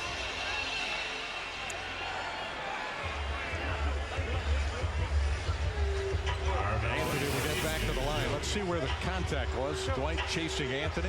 Yeah, he hit him on the left on just a tap. Problem with Dwight being so aggressive that close to mid-court, yeah, you want to make Carmelo pick the ball up, but if he can escape that trap and get the ball in the middle of the court to Billups, now you don't have Dwight Howard defensively around the basket. But it's gamble time now. Fourth quarter, the Magic is trying to shake things up. Finally, a missed free throw for Carmelo Anthony. That's his second tonight. But he is 14 out of 16. Chauncey Billups had that steal coming from the baseline, but Kenyon Martin was already grabbing Dwight Howard. Both teams in the penalty. And Dwight having a 50-50 night, shooting free throws tonight, 5 out of 10.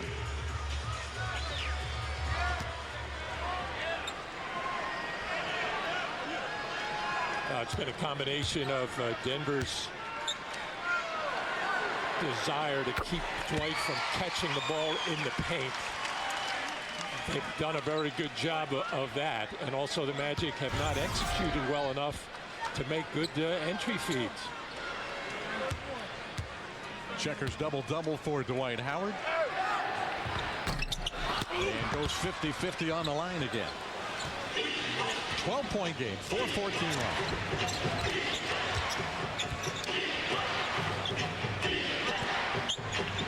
Denver has not looked to run a whole lot tonight. He's trying to grind it out here in Orlando. Howard rips down another rebound.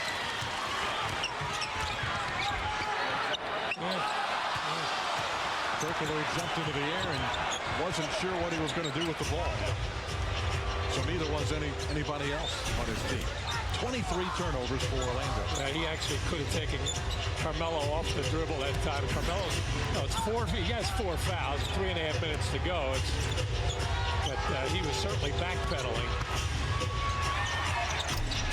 Good job by Courtney Lee. At least he forced Anthony into a fall-away jumper. And on the defense before, Courtney Lee did a good job on Chauncey Billups. Richard again. That's his second in the quarter.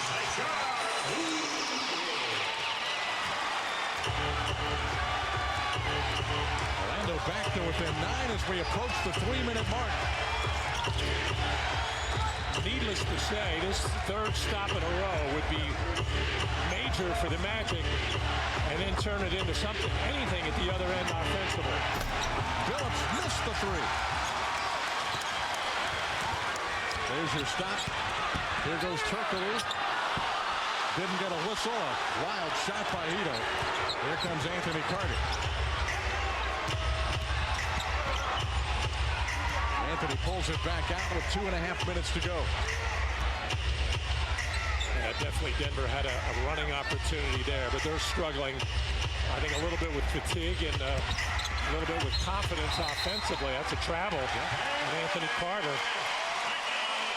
Well, Denver's doing what it can to keep the Magic in this game. That's 17 turnovers for the Nuggets. And Rashard Lewis finally finding his range from beyond the arc with 2 threes in a quarter. Farmers Insurance presents Americans in defensive stops in the fourth period. Then we still have 2:21 left. Buick Pontiac GMC dunk of the game. Boy, big night for Anthony. Very aggressive all night long, as evidenced by his 16 free throw attempts, and also our Buick Pontiac GMC dunk of the game. Carmelo Anthony, our Marines leader of the game, 26 points, 7 rebounds, and the free throws 14 out of 16. Shows you what a good scorer he is. He's not shooting the ball well at 6 for 17, but that ability to take the ball hard to the basket, certainly with that strong, thick body, not afraid of contact. In fact, he's looking for it. Still put up big numbers. All right, big possession. They're all going to be big from here on in.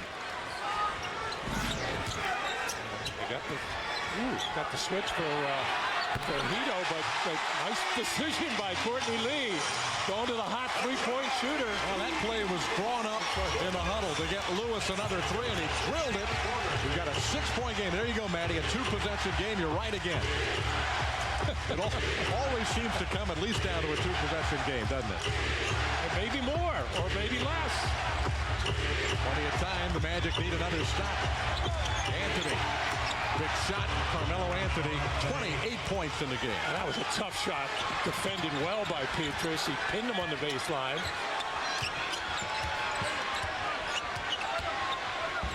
Hedo on the drive. Howard going after the rebound. He's got it, and he's whacked. Yeah, just that penetration by Hedo Turkoglu, challenged very well by Nene, forced the miss, but that's what gives Dwight an opportunity to come in there and possibly catch and dunk that right away while he's in the act of being fouled or before he's fouled, as they're figuring Dwight to go 1 for 2 here.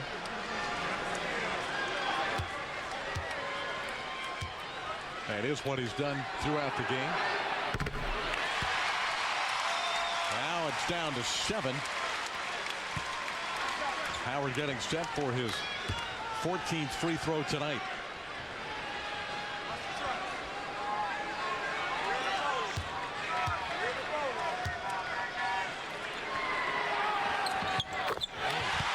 Two big ones to make it a 2-possession game again.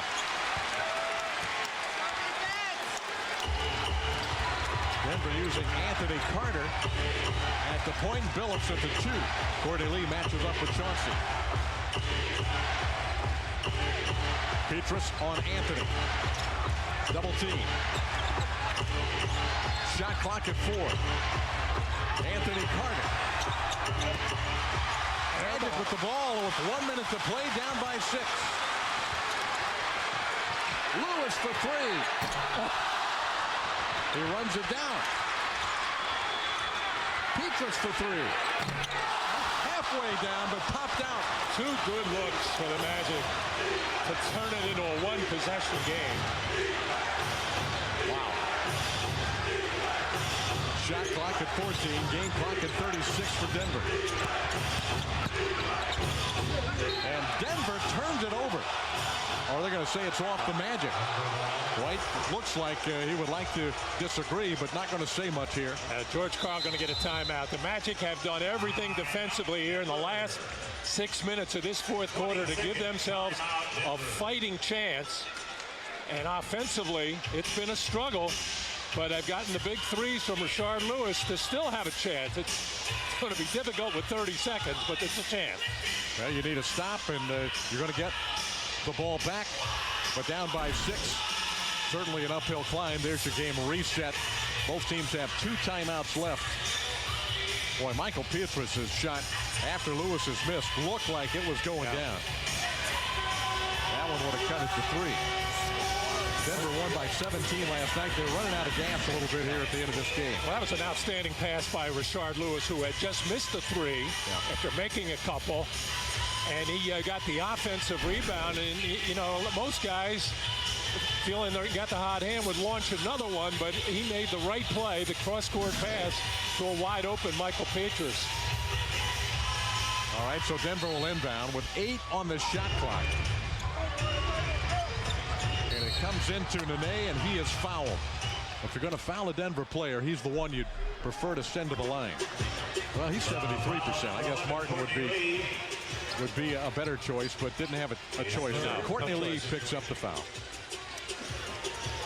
Martin at 56%, but he's not going to touch the ball too often. The fact that he does, will call timeout. That was a well-executed underneath out of the bounds play.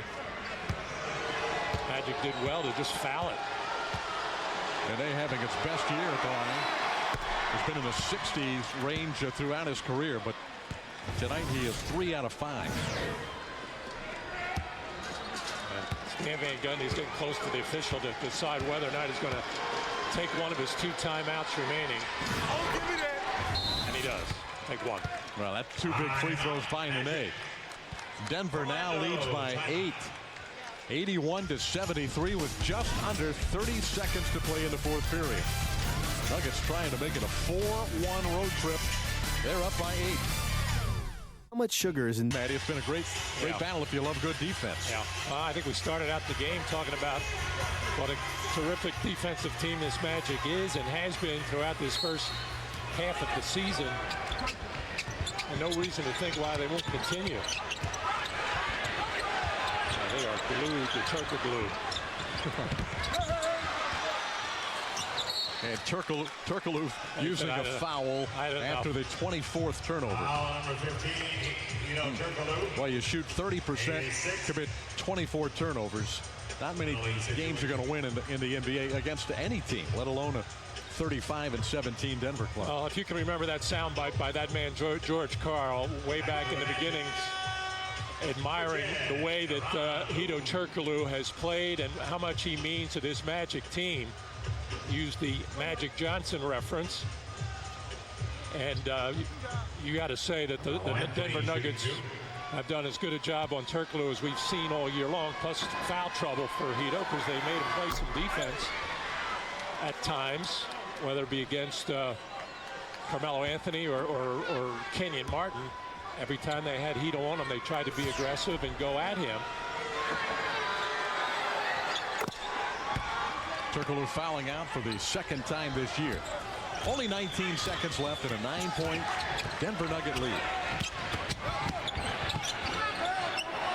Michael Pietrus.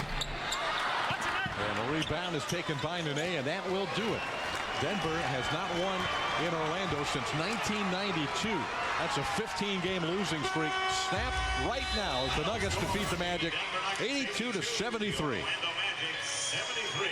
Not a very memorable night for Stan Van Gundy and the Magic as they head to the All-Star break with a record of 38-13, 20-6 at home. So Denver joins the likes of Atlanta, Portland, Houston, Boston, and Dallas, the only teams that have knocked off the Orlando Magic at Amway Arena this year. Very successful 5-game road trip for the Nuggets. They finish it up 4-1 and are 36-17 for the season. Stay tuned. Magic Live, the post-game show, is coming up on Fox Sports Florida.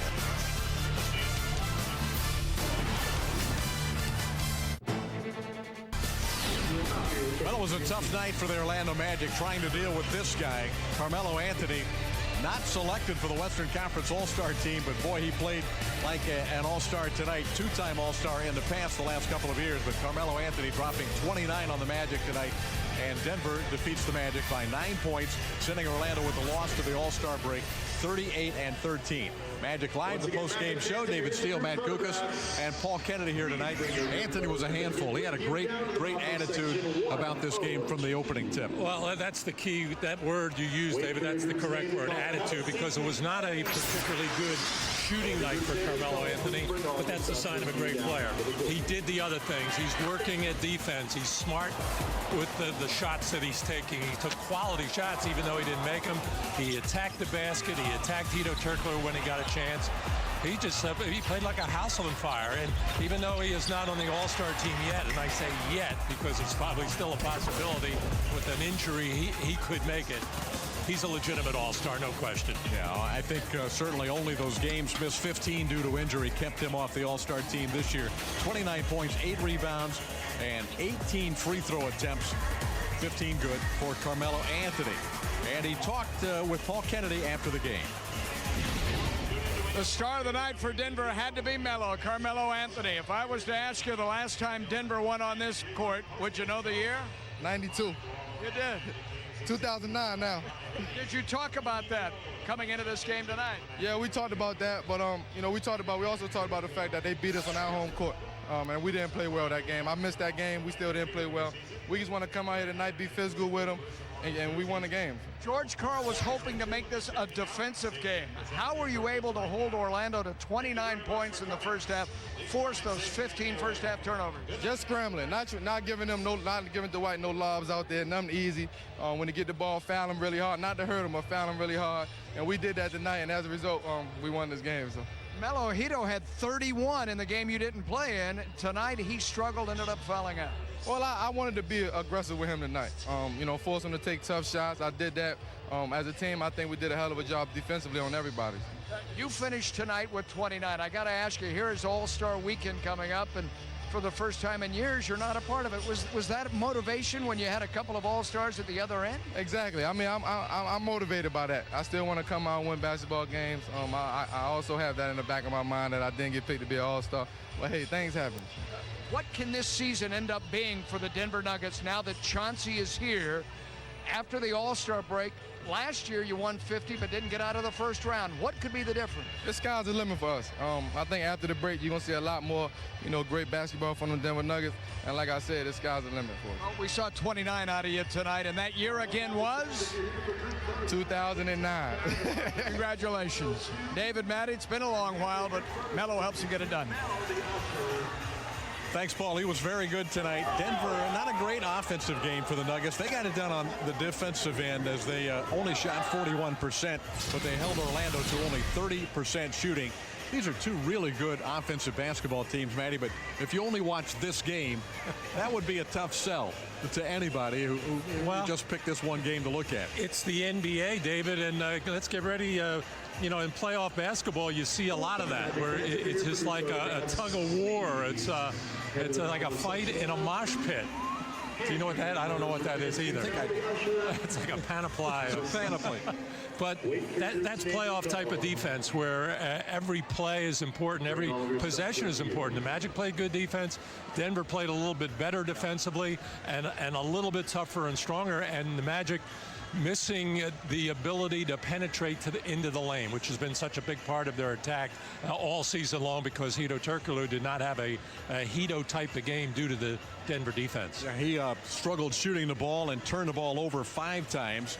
In fact, the Magic's big three, Lewis, Turkoglu, and Howard, had 16 turnovers tonight, and the ball club had 24.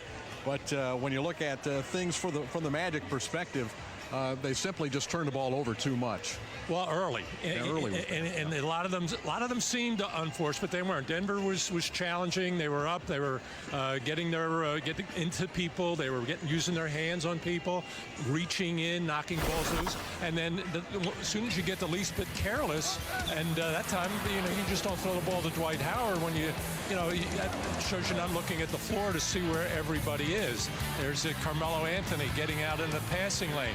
Hedo made a number of passes at the guys at their feet, and every possession is important when you're playing against a good team, and the Magic know that. And this is one of those games they have to kind of erase from the memory bank and enjoy themselves, relax, recharge the battery, and come ready to work for the start of the second half. Manny, one of the big matchups we talked about before the game in our pregame show was in the middle, and Dwight Howard was such a dominant player against Nene in that January game. Not so much tonight. Dwight won the battle, but Nene played much better. Well, what Nene did was stay out of foul trouble for the most part. He was getting his licks in there, and he was getting his act, and he did finish with 5, but he got a lot more help tonight from his friends. There was a lot of help defense. That lane was crowded, mainly because they also played the three-point line very well. I thought they challenged most of those shots, so it was tough to get the ball to Dwight early because of the turnovers. Had they been able to do that, now you can get Nene in earlier foul trouble. They were missing their backup center and Chris Anderson. Now you're going to Petro sooner, and eventually you could wear these guys down. And eventually the Magic did close this thing to 2 possessions anyway. Yeah, that's what usually happens, is you point out so accurately. The Magic, though, fall by 9 points tonight to the Denver Nuggets. Denver having a great season, their best start through 53 games. Denver with 36 victories so far. Rashard Lewis, a nice run there in the fourth with 3 3-pointers in the period, but not enough as Denver knocks off the Magic 82-73. Stan Van Gundy when we come back. We worked on Sam Adams' life for over 2 years. The whole brewing staff was dedicated. Season low, 73 points scored by Orlando tonight, but 10 for Courtney Lee. And he is our Subway sub of the game, 10 points, 3 assists in 29 minutes for the rookie from Western Kentucky University. Congratulations to Barb Romeo of Winter Park. the correct selection. Courtney Lee wins a $10 gift card to a Central Florida Subway location. Courtney Lee doing a good job tonight. He also defended well. Chauncey Billups at times even matched up with Carmelo Anthony. But Maddie, without Jameer Nelson, when Hedo Turkoglu got in foul trouble, Orlando did not really have a player out there that could break down a good defensive team like Denver was tonight. No, this is an obvious flaw in this Magic team right now in the absence of Jameer Nelson. And Stan Van Gundy said it, right when Jameer went down and expected that he might not be back the rest of the season. And he said, we're going to have to make up for some things. He said, we've shot the ball well. We've gotten a lot of good play from Jameer. We're going to have to be even better defensively. I don't know how you can be much better than number one. Statistically, they are. But they are. They're going to have to find ways to be more sticky and stingy defensively, but they're also going to have to find a way to play. Now, you can't make guys penetrate into the lane if that's not their game. And the Magic don't have anybody but Hedo Turkoglu to do that. So they're going to have to find other ways when that happens, when they play against a good defensive team, whether it's getting the ball inside to Dwight Howard or Courtney Lee improves as a pick and roll player, or you involve Rashard Lewis in other ways, because let's face it, that's missing right now. Well, we also saw Tyronn Lue for about 17 minutes tonight. Only a second game with the ball club. Hasn't had a lot of time to integrate with the ball club, but he's, again, not the kind of player that is going to be a penetration dribble guy. So don't look for that from now the Magic backup point guard. Yeah, he's more of a catch and shoot kind of guy. So he'll be standing out on the perimeter. Although we did see him late in the game try to get into the lane, but it's just he's not comfortable doing it. He can't finish in there because of his size. So it's going to be very difficult against the better teams. But the Magic are still good defensively. You still got Dwight Howard. You got Hedo, Rashard. There's still plenty of weapons there to do a lot of damage. No question. We're up against the clock a little bit, but Stan Van Gundy just now came out of the locker room. Let's get a quick listen.